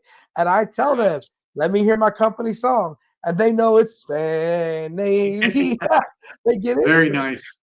Oh yeah, and so I appreciate you wanting to have that drive. And like you told him, I'm not gonna give you no bad tours, bro. Like you send me anywhere. I'm doing this for Yeah. the love of the game, man. Yep. And and, Yep. and you were talking like I'll go to Aegis Ashore in Romania. I'll take those. And look, Yeah. and then you battered up and you did get the job, right? You got Guam CRG. And that was I Yeah. remember when I got orders to MBG, I was in Hawaii at the time because Erica was in the hospital. And the fleet CMC at the time is the one that got me the orders to Guam with Lisa Tisdale. And he tells me, he says, Gary, make sure you bring a belt, a tool belt, because Guam is going to be work. And I was like, Roger that, man. Too easy, bro. Yeah. Like, all I need to know is that my family's healthy, happy, and secure, and you got me all in. Too easy. And it was. So when you got to Guam, en route to Guam, did you get any training or any indoctrination, any orientation into what you were getting involved into with the Expeditionary Combatant Command world? Or did you just show up the new CMC like, hey? Yeah. No, thankfully it was great. Everybody that went out there, we had to go through Expeditionary Combat Skills School down in Gulfport, which was, it was great, bro. But my timing's always perfect, right? I was down there in August, so marching around the swamps in August, which was great. And it's hilarious because when I got there, they're like, the days we went out in the field, they're like, don't bother bringing your rain gear. We're like, well, it's going to rain. They're like, no, dude, if you wear your rain gear, it's going to make it worse. You're better off just being wet. And they were right, man. But it was great because I think it was 3 or 4 weeks, but a lot of range time, a lot of tactical combat casualty care and stuff like that. Navigating, which I don't know what was my favorite, bro, the shooting or the navigating. Because one night they took us out just in the swamp, bro, and it's like in the evening, and they're showing you how to plot a map and all that. And then the sun goes down. It's like the lights went out, and they're like, "All right, here's your coordinates. Here's where you guys are navigating to." So you're out there with your team, walking through the middle of the swamp, and they're making sure that the points they gave you went through like the thickest parts of this. There was times I couldn't even see, dude. Like I was like, you had to tie your boonie hat to your. Well, they didn't let us wear boonie hats, but the hats we did wear, you had to tie them to your uniform because they're getting knocked off and everything, Yeah. And I was so proud of the team though, because by the time we came out, I think we were only like 12 feet off the final target. I was like, we made it. And we had to do simunitions there. So, but it was great because I got broken into that expeditionary mindset. And of course, it's right down there. All the CVs are down there. And it was during initiation, I was actually there. So I kind of got in with a couple of CMCs down there and got to dip my toes in that a little bit. Couldn't do it too much because it was, the school hours are pretty long. But in getting from them and understanding kind of that expeditionary mindset, which helped out a ton, dude, because, I was excited to go there, but I was like, I don't know. And I was talking to my wife, Jenna. I said, no, I don't know a ton about this community, and I know a little bit, and I've learned a little bit in the Expeditionary Combat Skills School. But the thing was, and you'll understand this, is like, but I know how to chief, man. And I'm going down to a chief's mess. So that's enough. You know what I mean? So I was excited and anxious, a little apprehensive. It was like, I know we're going to pull this thing off. So it was quite the experience. But to answer your question, the ECS definitely helped out a ton. I would not have wanted to go down there cold without understanding a little bit about it. You know what I mean? 100%, man. They've got a culture in that community that I didn't know anything about it really till I went to Guam. And then all of a sudden I'm on this base that's basically submariners and expeditionary forces, right? Yep. I mean, really, it was submariners, and submarine repair people and expeditionary forces. Two right? very different There's kinds not of a groups lot of of people. surface warfare sailors walking around. Yeah. And so Yep. I had to learn real quick about what the sea. I mean, and I got mad respect for all those areas because they rallied every freaking time as a unit, as a team, whenever we needed it. So when you get to CRG, what are your immediate impressions upon getting to the command? So it was the Chiefs mess was really great, because I came in as a brown shoe, and the thing was though, and Tim McKinley asked me this on my command SEER chief board. He goes, "Hey, what are you going to do? As an Airedale when you go to a surface command?" And I'd already talked to guys about it. I was like, "Well, I'm going to wear my black shoes, not because I'm trying to fake it or anything, but out of respect. I mean, I'm here at your command. These are black shoe guys, so." And I think little things like that, as minor as they seem, I think it kind of helped the mess to see, all right, this guy wants to be, part of the team and lead an effective team here. And so I just kind of, I was embraced, which I was thankful for because, everybody's telling you horror stories, this and that. But the other thing too, is I think because I went in there as a genuine person and I took the time to get to know them and the issues in the command before I changed anything. Because I always thought that was a mistake that guys made. They walk in the door and 5 minutes later they're making changes, and you're thinking to yourself, I don't even think you really fully understand what's going on here. So Yeah. I took that time. I knew there had been some difficulties before I had gotten there, and I just took the time to listen to them and always get their feedback as we move forward in making the plans. And yeah, they were very receptive to that. I was very thankful. So yeah, my initial impression was great, man. Great. It was a great mess. Good. And I will tell it for everybody listening to the sound of my voice. The mission of this command was they would provide, I mean, really embark security forces on a bunch of different platforms of ships, Mhm. but really think about ships that have civilians on them that are military sea lift command. And these guys would be the security forces for those vessels or any other operational task that they may get in the South China Sea. And I'm just here to tell y'all there's a lot of ships moving in the South China Sea, and there's very few of them that didn't have CRG people on them unless they were a full straight up USS, right? And Yep. so this guy was having to coordinate and manage having a disaggregated command at all times. And Oh it's a yeah. lot of people, a lot of moving parts. And you guys were, I'm thinking underway days, import days, I'm thinking resiliency. I'm thinking about everything they talk about with the surface Navy, but nobody's tracking the days of the CRG Bubbas, right? Like, Yeah. how many underway days does that guy have? And it's a lot because sometimes there's no one else to go. Yeah. And the other thing is keeping people healthy, right? Because if Yes. someone's not healthy to go to sea, and and me both know as CMCs, we spend a lot of our time worrying about the people that are not well to do the job, Yeah. right? And then there is a friction factor to whatever command you're a part of. I mean, when I was a base master chief, if I had people that couldn't stand the guard on the gate, that was an impact to my sailors that could stand the guard at the gate, right? When I Yeah. was on the ship, Absolutely. yeah, that manning problem is a thing, and people were really running strong. When you look back on your CRG tour, because I would say I think it was an amazing tour for you, bro. I just think you did a It great really job. was, man. I I appreciate that. I'm just telling you, man. I used to always talk about how I thought that was a challenging tour. Looking back, at what do you think were the 3 top lessons learned you came out of that experience with? So I think number one is kind of what I was talking about earlier is make sure you it reinforced to me to make sure you fully understand what's going on before you start making those decisions, and that you talk to the ones that are kind of in the know. Because I'll be honest, a lot of the changes we made, big change, came from the E5 level. Because me and the mess is like, well, hey, let's lean down here. Those are the guys on the front line. How do you think this is going? Is this training going good? Is the way we're deploying guys going good? How do you think this is going? Oh, and to your point too, the amount of times our guys deployed, there was huge amounts of the sailors there that had busted purse tempos, dude. And we were having to get waivers I know. from higher, and it was just I can't say enough amazing things about how amazing those sailors were and just getting it done, dude, and keeping the morale up there, and Well, you and just didn't the other thing, have real quick, Mike. The other yeah thing is, before I went to Naval Base Guam, I was up at Seventh Fleet with the Admiral, right? And that was the whole after the 2 ships had collided, and we were doing the math on PERS tempo days and all that stuff, right? And then I remember somebody threw the grenade off in the room about CRG, right? And yep you should have. I remember everyone's face in the room like, "This is a big, big problem. What are you talking about?" And I remember them trying to bring like Marines in, reservists in, trying to off. And then I go down to MBG, and I'm living down the street from these guys now.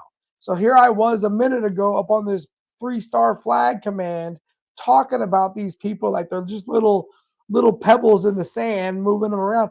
And now I'm down here, and I'm not just seeing them, but their families are just in Guam with all the Guam challenges, and I'm feeling it, right? So yes, their purse tempo was freaking, and it was a problem because I don't think anybody realized how we ended up to that point, right?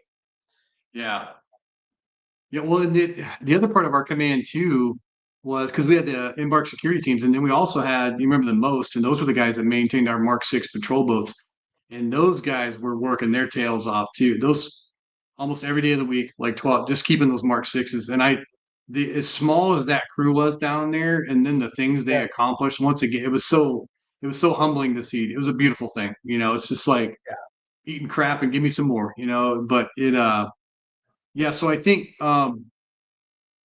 number one was that too, is making sure you have everybody's input and the right input. That was definitely one thing I took So the away. deck plate The other thing perspective from the was, second classes, right? was I that heard the deck plate perspective from the second classes. I heard that part.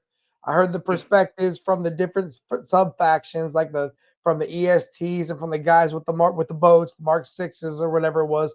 What do you think was your third strong leadership takeaway coming out of that tour? hands down, brother, with extreme communication. I'm Extreme sure you read that communication. book, bro. I'm sure you read. Have you read? I'm sure you've read that book with Jocko? Jocko, and Yep. yes, dude.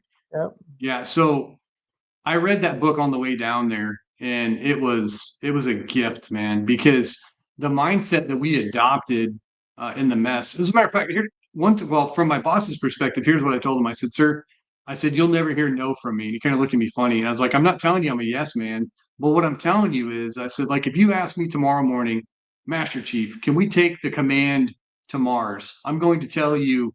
Yes, sir. Give me some time. I'll get some numbers together, and I'm going to tell you exactly how much it costs in time and money, and how we would do it. I said, because it's not my job to tell you we can't do something. My job is to tell you what the cost is, and then we'll move from there. And so that's kind of how we got with. That's how we conditioned ourselves in the mess. I won't give too many details because I don't want to sell anybody out, because there's some hurt feelings over this one. But we had been trying to get some stuff for our teams for a while, and we couldn't get it. And so I really started drilling down into it, and I asked one of my guys. I said, "Hey, have you reached out to the ISIC? What did they say?" "Oh yeah, they gave me a bunch of hard time, and they're just, I don't think they're going to do it." I was like, "Oh, okay." I said, "So that's the extent of our effort." I said, "Are you comfortable with that? How you feel right now, not getting what we need when we know our teams need it?" I said, "Have you stopped to think that maybe we didn't communicate it in a way that the ISIC really understands how important this is?" Did we? And that's right out of the extreme communication. Is, I said, we have to own it. We can't blame anybody else. If they don't understand why we need it, that's our fault. Let's readjust ourselves with the way we communicate with them and get to what we need. I said, that's the way we have to look at everything. I said, we can't accept that we can't get. I said, because that's the easiest thing to do, is point at somebody else like it's their fault. But at the end of the day, guess what? We still don't have what we need. So that, yeah, the extreme communication, bro, and extreme ownership. Well, extreme communication came out of extreme ownership, but the extreme ownership book, um, that's what it was all about, dude. And it was, we blew our minds with sometimes the stuff we could do when we would have uh probably just assumed it couldn't have been done before that time. So, but yeah, dude, extreme ownership. I can't say enough amazing things about that book, dude. It is just It's a great amazing. book. And I remember the other transformational change I saw your guys' command having, because again, I'm listening to the deck plates. I'm hearing the people talking the Chiefs Club, or I'm connected to people, or I'm hearing the frustrations. And of course, I've got a lot of MAs at my command, and there's a lot of cross-pollination and networking, right? And I think the other thing that a lot of CMCs will understand and relate to is there you'll get a change of fresh blood too, right? Because typically the new CMC will come in and you'll get a fresh spike of energy, new set of eyes, but then you'll have some older people that are kind of a little more hesitant or whatever it is. But then eventually you'll get some new sets of eyes in, and they'll bring some innovation, and you'll be able to connect. All right, here's the older perspective, here's this new perspective. Like you said earlier, I'm not the guy making the change, but I can hear it. I can see it. That's got good potential. Why don't we make that happen? And then away things go. How hard was it to do your job for CRG and man up all the missions during COVID? Bro. It was, so the good thing is, and I think every step of my career helped prepare me for the next one. Because the way I looked at it was, way back when I was a chief, I was an ops chief. back in VP 46. And Yeah. my last deployment there was very demanding, and it was a long one. We're out in Japan, but in Japan, there's always stuff going on, right? Hey, China pulled a freaking submarine out. Oh, we got to send all our P3s out there to track it. And so I was, I had become accustomed to, we would get the flight schedule built in the first half of the day. And I was accustomed to higher calling down and basically blowing it up at lunchtime. And now we get to start all over again. And I remember Yeah. having this conversation with my opso.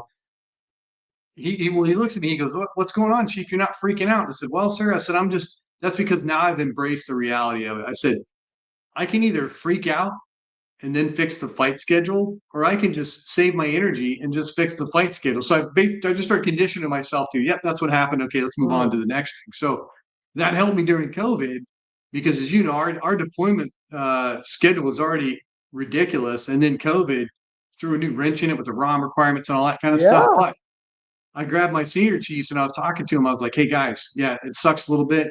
Um, and I had I had some really strong senior chiefs there, but remember Lisa had gone in as she went in as my ops chief basically, and talking to all those guys, and I was just like, just look at it as it's another factor in what we're doing. You know what I mean? And yeah, it's Like, going to make things rough, but um, we just look at it as just another thing to figure in, and it didn't make things easy, but it definitely helped us manage through that because, as you know, it just because and with the first tempo thing, and we were the ones that made the point too to our hires, like, well, hey, when somebody goes into ROM, that counts against their first tempo. mhm. We made it that way because, and eventually, of course, the Navy's like, yeah, that's how it is because they're away. Yep. So it increased that first tempo cost. But the good thing was too is because we were open and honest about that and transmitting it up to our TICOM, they got to see it just how much people are being deployed because that's sometimes simultaneously the best strength and the worst weakness of the Navy is we don't want to say no, and we'll do whatever we can to make it happen, and Yes. without sending that proper signal up saying, hey, we need help. And then when I tell Yeah. people, I said, the problem with that is we'll get it done. It's like, but when we're broke, we're really broke and there's no quick fix. I said, so Right. once again, that was that mindset I talked to my boss was we need to continue to transmit the true cost up to higher so they Yes. know and they can make those decisions. I'm not going to tell them we can't do it, but I'm telling them here's what's going to cost you. Yep. And it's funny, dude, that technique actually helped us out a ton because I got asked, I won't say who, somebody very high, not in my command, asked me, hey, what about, I won't even say the details because I want to sell them out. Well, hey, what about if we do it this way? And I was like, yep, we could do it. It would last this long, and then we'll be shut down for this long because that's the cost to the command and getting everybody requalified. Oh, I don't want to do that. Yeah, I Yeah. don't think it's a good color, And that was the thing where I wasn't going to tell you no. I want to tell you what it costs. Here's what it costs, sir, ma'am. And Yep. if we do that, here's the true cost. And that was to me, I always thought it was more effective. And plus, I think you're being open and honest, and they look at you and they're like, oh, okay. You build that trust with them, and then I'm not trying to sell you one way or another. I'm telling you what it's going to cost. Now, if you ask me what I recommend, I'll tell you. But I think that's I think important to have those relationships because some guys thought it was good enough just to be able to say, no, that's a dumb idea. I was like, that doesn't make anybody better. You know what I mean? So 100%, man. And I will tell you that is one of the biggest challenges I had in the CMC program was dealing with the people that were just, well, no, we can't do it. Like yeah, that's not the captain's option, right? He that's right. cannot have that perspective, so neither can we. On the reverse side, right? I think to your point, one of the things our Navy does not very good is they rely too much on the Chiefs mess, right? And I say that from the perspective of we are great at getting stuff done, right? We Yes. will come together, we will network, and we will make magic happen. But then there's no formality to it. There's no resource requirement to it. There's no Nope. big data signal that shows Manning in freaking DC that they got to hire more sailors to fix it. Yeah. And I will just tell you, and I've had that conversation countless times because I'll be in the middle of just Master Chief, get it done. Okay. And then trying to tell them that we've got to also codify this in such a way as the manning will go up. Like I was talking with Lisa Tisdale during her episode. I hate when you tell me it's an unfunded billet. Nothing makes me more frustrated when I hear that because what I hear is, we need more bodies, but you can't allocate the resources to hire that person. And That's then right. you're going to still expect us to do that mission as if that person was here.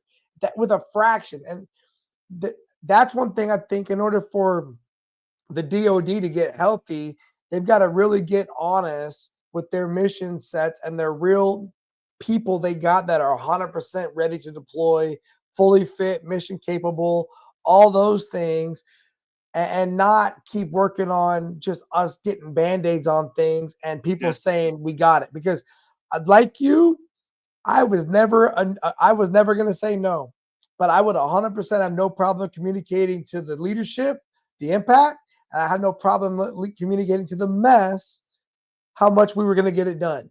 And I wasn't going to accept the bad attitudes or that we're not going to do it, because that's just pointless conversation, right? Yes, And I couldn't absolutely. agree with you more, bro.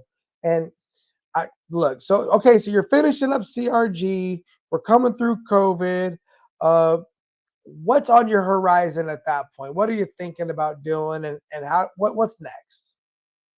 So I really wanted to get back to some of the higher aviation commands, because I had loved. Well, let me back up a little bit. I had tried a little bit to stay within the expeditionary realm, and good old Rick Straney, man, I love him. He was, I was even talking to him a little bit about it. But then the opportunity down here in Pensacola, there's opportunity to open up to be the CMC of CNAT. And CNAT, that's the Center for Naval Aviation Technical Training, and that they own all of the aviation maintenance schools for the Navy and the Marine Corps.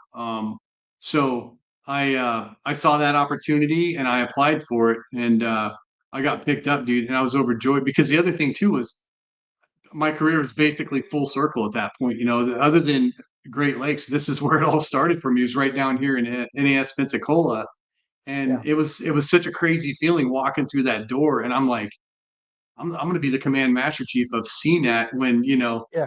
20 years ago, I was right down the hall as little AOAN Marler trying to make it through A school. It's like, Yeah. it was such a great feeling. And then being able to bring all those lessons learned and the effective ways of doing business, all the things I had learned, being able to bring it to CNAT and kind of spread it throughout the domain, Yeah. and it was great. Now I was anxious just like before I got to Guam because the CNAT's massive. When I got in there, we had 23 subordinate commands, and there was about across the domain, we would graduate around 94,000 students a year. Staff wise, I think we're around 8,000 staff. So it was just this massive organization. But as you know, as you go through that program, each little step in there kind of prepares you for the next one. So in Guam was just amazing at preparing me. It's like, we could do it, man. So getting in there, and then I had some amazing master chiefs on staff there and senior chiefs and chiefs.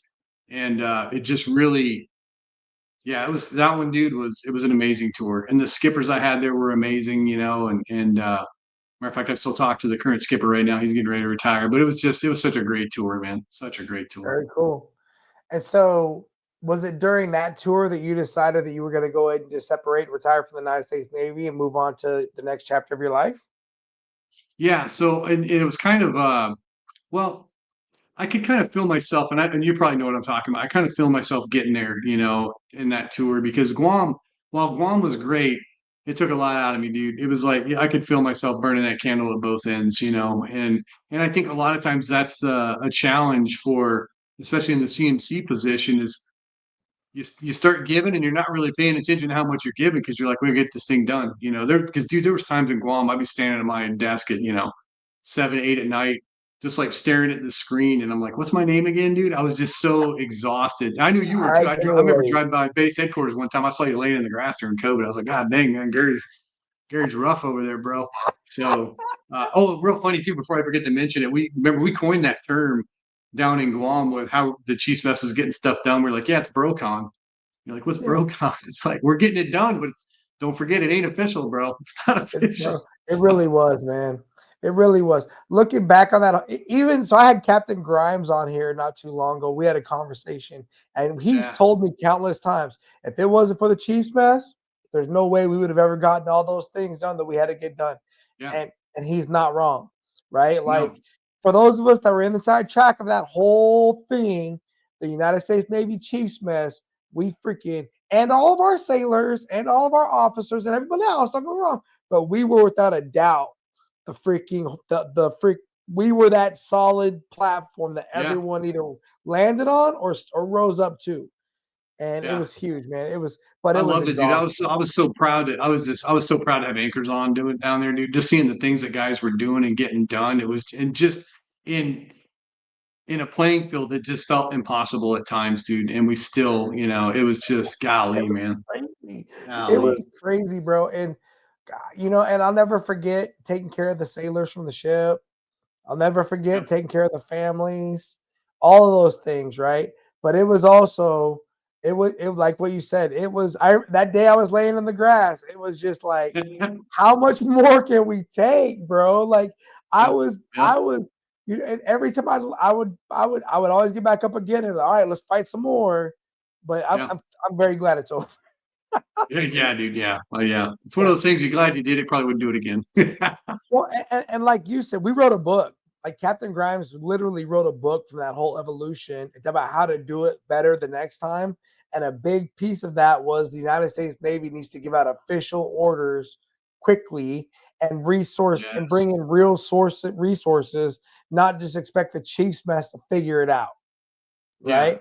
And I think Yep. again that's we unfortunately have raised an officer class that's so reliant upon us that that's their go-to response. And God, I appreciate the respect and I appreciate the Yep. trust, but I need them to do the right thing by getting all the correct orders lined up and the payments lined up and the finances lined up and all those Yeah. things, right?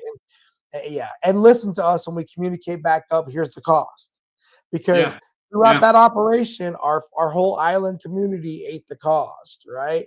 I mean, we were 100% on our whole community was on pause while we supported this huge operation. And then when we Yeah. came out of it, I mean, I couldn't imagine it being like in Florida, right?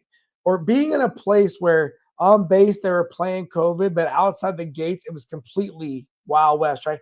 At least on Guam, everybody was pretty much following the Yeah. rules. Yeah. Dude, Right? when I got to Florida, I was looking around like, what in the because you just like you said, bro, you go on base, it's like I'm back in Guam. I go off base, it's like COVID never even happened. But I did so I gave Wes God, I can't remember his last name. He was my instructor when I went through CMC Cobb School and he was fleet, he just retired not that long ago. But I ran into him over at Netsy when I first got here. And I was like, hey bro, what's going on, man? He's like, it's going good. I said, riddle me this, man. I said, why I leave Guam and the restrictions were kind of lifted there. But I was like, I get to NAS Pensacola and it's like day one of COVID down in Guam. And he's like, bro, a lot of guys have died on that hill, man. He's like, just live through it. Long story short, it was such a different because I was like, because we had fought that battle in Guam, dude. We're coming out the other side and everything's good. And then I get here, it's like, man, I felt like I went back in time a little bit, but it quickly loosened up a little. But now you're right, dude. Outside the gate, it was just like, did Guam even happen in Florida? And for about 5 minutes outside the gate, and then they're just like, live your life. So Yeah, no, I get it, brother. So now you're retired, and what are you doing for work now? so right after I got out, well, probably a few months after my retirement ceremony, I got picked up by one of the contractors, and I was doing instructional system specialist, just building curriculum and doing stuff like that, which was great because God, I want to say 90% of the people I worked with was retired military, and it's funny they don't. There were some guys that had kind of told me about it, how it would be getting out, and I really didn't understand until I did that because there was. Don't get me wrong, I was ready to retire, but it was a big kind of hole put in the middle of my heart, because it's kind of like I had all this stuff going on, and now I'm just Mike Marler, the civilian. So it was nice, yeah. It was nice being with the retired military guys because they understood how you feel, kind of what you were going through. Yeah, And then as first couple months was real hard. About 6 months in, feeling a little better, and at the year mark, bro, it was like very different. But anyway, so yeah. I'm actually working for my second contractor now. First company was great, got an opportunity with the second company, but now, yeah, I'm just serving as a program manager, working on defense contracts and stuff like that, man. And it's been great, dude.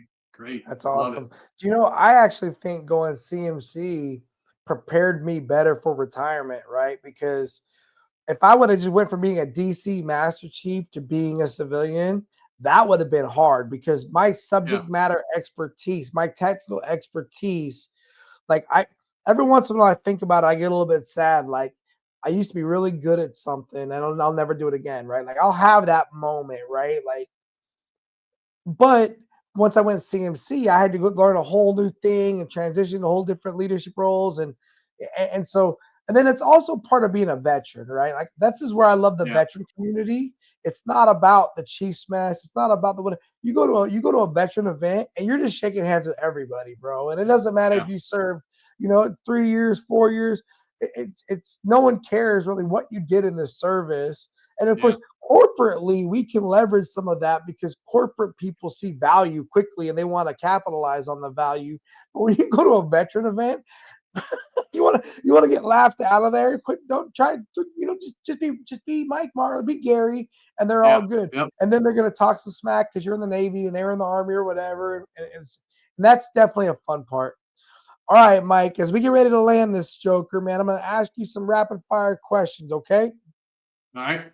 All right, here we go. I kind of asked this one already, but I'm going to recap it real quick. If you had to refine it down to one leadership lesson as the most valuable, I think I know what you're going to say, but what do you think would be your most valuable leadership takeaway for anybody listening? What do you think I'm going to say? Extreme ownership. Yes. Yeah. 100%, dude.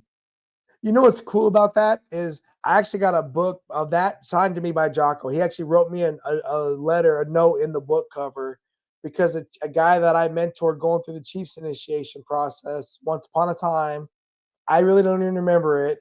He thought so highly of that moment. He actually coordinated Jocko signing that book and sending it to me. Oh, Right. that's amazing, bro. I That's know. And amazing. that dude is freaking solid, bro. Like the fact that he took the time Yes. to do that, great. Okay, so what do you see as one of the biggest leadership challenges that organizations face today, 2025? I think a big one is having to you have to do it for the organization. You can't do it for yourself. So, and I'm not saying people shouldn't have career aspirations. You should. You should have goals. But it's kind of like I think it's the 21 irrefutable laws of leadership about you got to be there for the organization. The cream will always rise to the top. So if you're doing good and you got that give a damn factor and you're putting in the time, you're gonna advance. But you can't be in there. I'm doing this for myself. I'm here punching tickets. Which unfortunately, I think in the recent time in the Navy, it really came down. People just try. I'm just going to get this ticket punch so I can get on to the next level, and they're not embracing the experience. They don't get that Yeah, experience, and then they move into the next position. They're like, "Oh my gosh, I'm not ready." So I yeah, think I think we need to get back to that in the Navy. Is you got to be there for the Navy. All the other good stuff's going to come out of that because you're going to do an amazing yeah. job. But you can't just focus on let me get these tickets punched so I can get into the next position. And that's such a great point. Real quick, and it's unhealthy, right? Like Mhm. a lot of us develop mental health problems because we're trying to constantly, it's like pulling all the crap that you can get as fast, and that's just not always realistic. And Yeah, I couldn't, that's a great takeaway, bro, because people just need to kind of, and I look back on when you had to wait your time to go from chief to senior chief, and you had to really put those years in because you know, because we will ride you all the way until you break, right? Like the yeah, yep, organization will, not just the Navy, any organization. I used to purposefully put people in timeout as a CMC, and they would get so pissed off at me. I'd be like, brother, I love you. You're not losing any value. You're not losing a position in the mess. I am giving you a strategic place to rest because I cannot allow you to break, right? yeah, I yep, appreciate you're a grinder. Let me help manage your talent. And I think that leaders have got to take care of not only themselves, because we don't always, but that's also right. take care of their people, right? Yes, absolutely. Yeah. Okay, how can parents best leverage leadership skills to connect and to guide their adolescent kids, bro? So I think a lot of it is I don't think people take the time to understand because I remember back when I was a teenager to understand where the youth are coming from because it's not enough because I think and we make this mistake in the Navy too is hey I've been there so let me tell you how to handle this thing and I was like dude Mhm. that didn't work on us it's not going to work on it try and understand, especially now, as fast as these generations are moving, understand where they're coming from, how they look at Yep. things, and then approach it from that. Because once again, out of the extreme ownership, extreme communication, you gotta be able to understand where the other side's coming from if you're going to meet them in the middle like that. So I think that's the most important thing is right or wrong, whatever they're doing, understand where they're coming from and how they.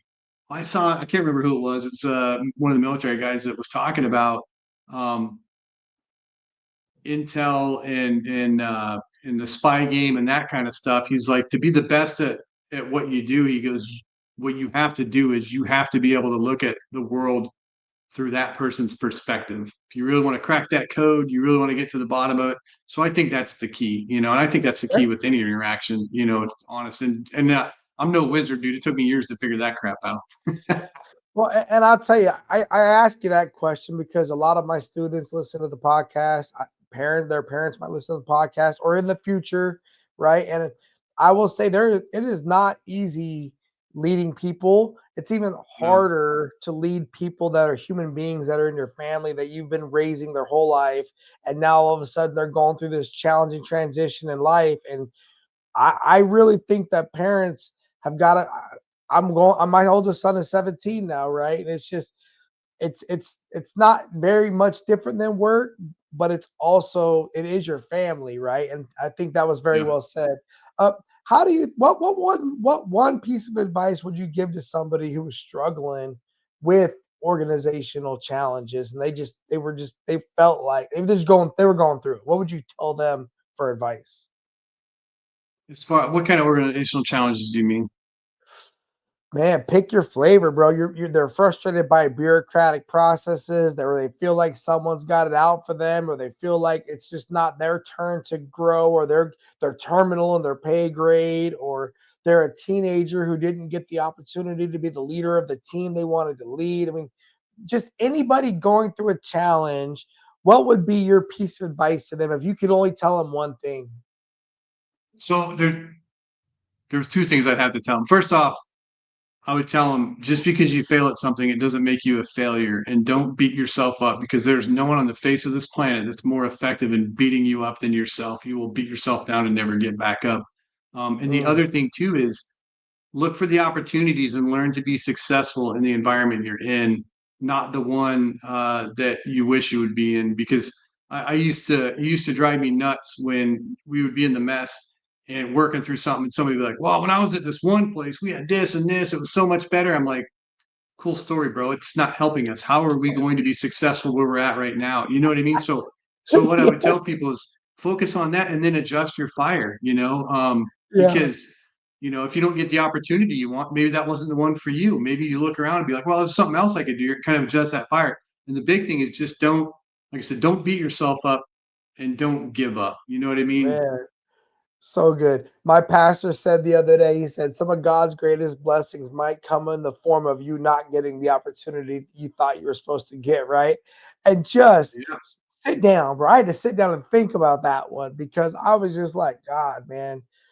Because I will tell you, through some of my hardest times, well, I was praying, just God help me, and praying. And then maybe the answer to the prayers didn't come in the way, shape, or form I thought it was going to be. But guess what? On the other side, prayers are looking pretty answered, right? Yeah. That's Well, it's it. like one of my favorite Garth Brooks songs is Unanswered Prayers, man. Thank God for unanswered prayers. Come and tell you what, there's a lot of things that I prayed for in life too, bro. And I look back, I'm like, I'm glad I didn't get that one. Whoa, So, and that was, For sure. and since you mentioned it too, dude, I think God was the thing that carried me through all of it, dude. I remember even I wanted to quit in boot camp, dude, because it was such a shock and change, right? I was like, I don't want to live the rest of my life. Everybody telling me what to do. I miss home, blah, blah, blah.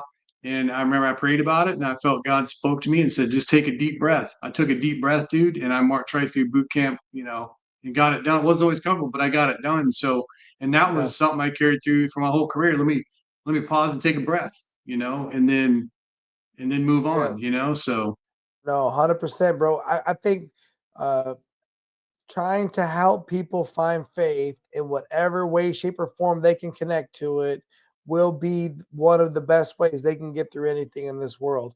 And I used to 100%. say, You don't got to believe in God if we don't want to have that conversation. But how about if you trust in the guy next to you, or you trust in the unit, and those were the areas I would see people have breakthroughs because Yeah, they would care about their buddies, they would care about their local unit or their local team, and then they would go out and do great things.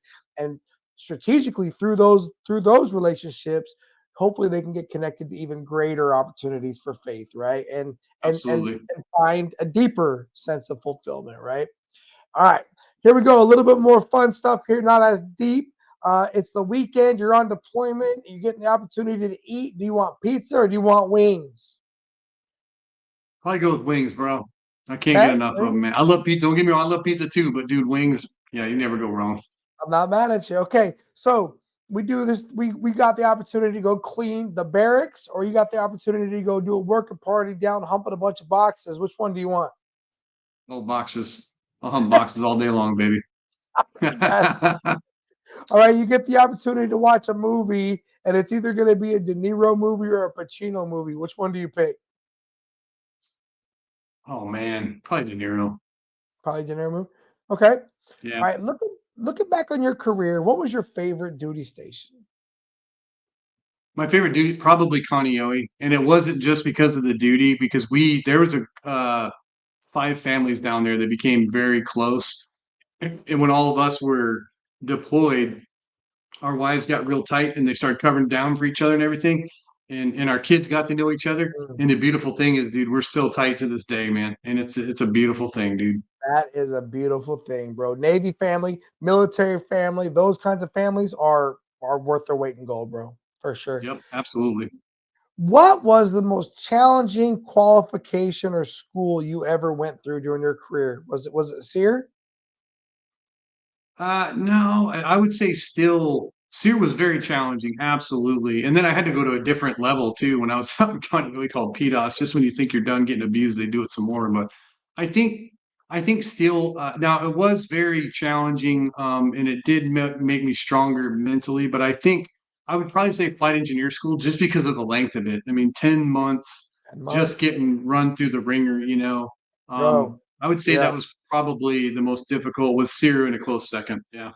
That's respect, man. I've never gone through a Navy school that long before. That's a lot. All right. So Yeah, it was if you ridiculous. had the chance to go back at it again, or if you were going to talk to the younger you and you were going to give them advice, would you recommend they go overseas or stateside? Overseas, man. Overseas. Okay. I feel that for sure. Yep. Okay. Favorite movie series. If you can only have one movie series on DVD and that's it, that's all you get to watch, which one are you keeping? Probably Resident Evil, man. Those are good ones. Those are They're good wicked, ones. bro.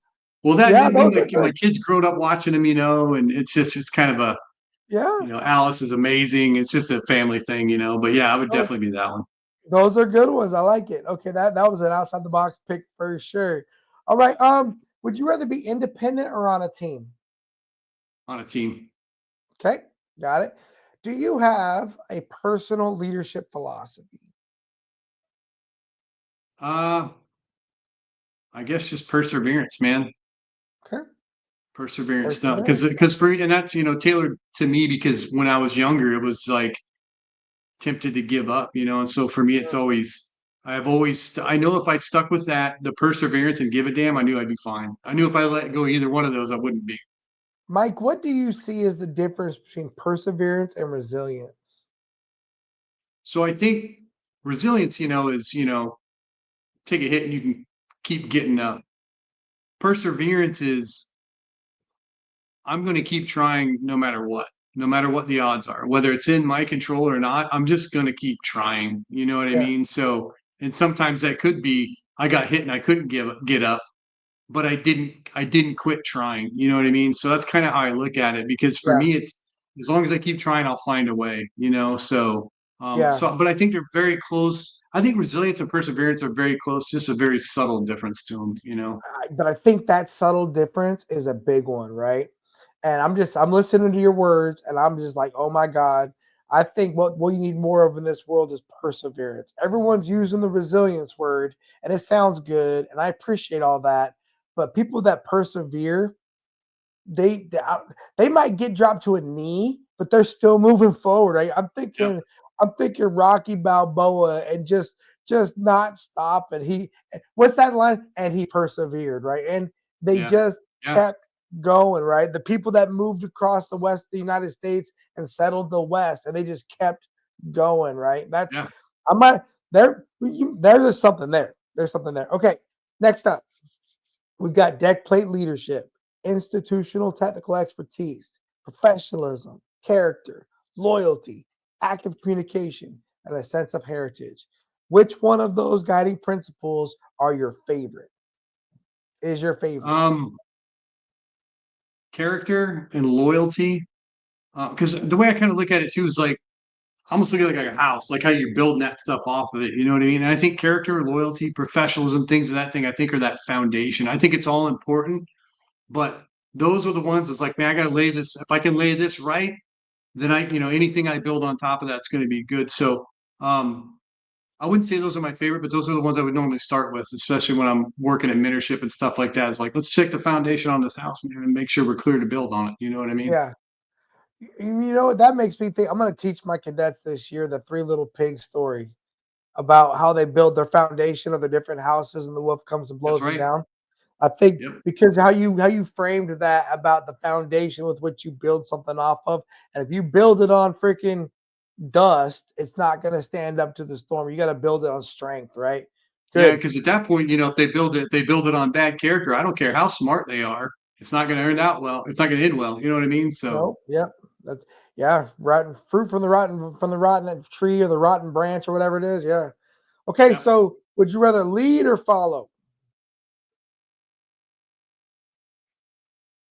I'll be honest. I think I like either one equally. I like because I find it satisfying being a productive member of the team. And then I also, I relish the challenge and the growth and the being able to connect that comes from leading it, So I don't think I like one better than the other one. I like both, and that's, to be honest, brother, getting out of the Navy, that was one of the things I found a little joyful. I was like, all right, I'm not at the front anymore. Let's see if I can serve. You know what I mean? And it's great, I get it, dude. So I retired from the Navy. I come here to Florida. I go to church. I go to a men's group, and literally 3 men's groups into it, they asked me to take over the men's group because they're like, "You're pretty good at this. Would you do?" I was like, Yep. And I ran a men's group I'm for not a surprised. year. Yeah. What are you gonna do? But no, I get it, man. And I'm not surprised to hear you say that because that's truly what the best say, right? The best are more than happy to play their role, or they're more than happy to be the leader. And those are the leaders that we were raised to be in the service, right? Mm-hmm. I tell that to my cadets all the time. There is nothing more satisfying than knowing you're leading a bunch of leaders that any one of them could probably do the job, and they're choosing 100%. to follow you. So be comfortable in that. Don't be insecure, and allow them to support you and be okay. We all win if we don't care who gets the credit, right? We'll be okay. That's right. Exactly. All right, man. That is it. Do you have any saved rounds or alibis? I don't, but I'll tell you, it was great seeing you again, man. I love serving with you in Guam, and guys like you. I always loved, even when stuff was going sideways, bro. I knew the moment I see Gary, it's like I'm gonna have a smile on my face and be happy. And there's, I can't remember who I was talking to. There's a lot of dudes that know you, man. And when I mention your name, it's always a smile. And so I just want to say, dude, it was an absolute pleasure here, man. Great to see you again. Well, thank you so much, bro. And I appreciate you taking your time to come out here and talk to the people, share your stories with my students and anybody else. And thank you, bro. Take care of yourself. If you ever need anything, let me know. I'm here. I'm down here in Ocala. I'm not far, okay? Same, brother. Yes, sir. I'll see you later, bro. Have a good night. All right, we'll see you, man. Yes, sir. Later. Bye. And I know I was born for this. I know I was born for this. Don't care for the critics, my words are like physics, a force that they can't stop. They just don't get it, I think they forget I'm not done till I'm on top. I know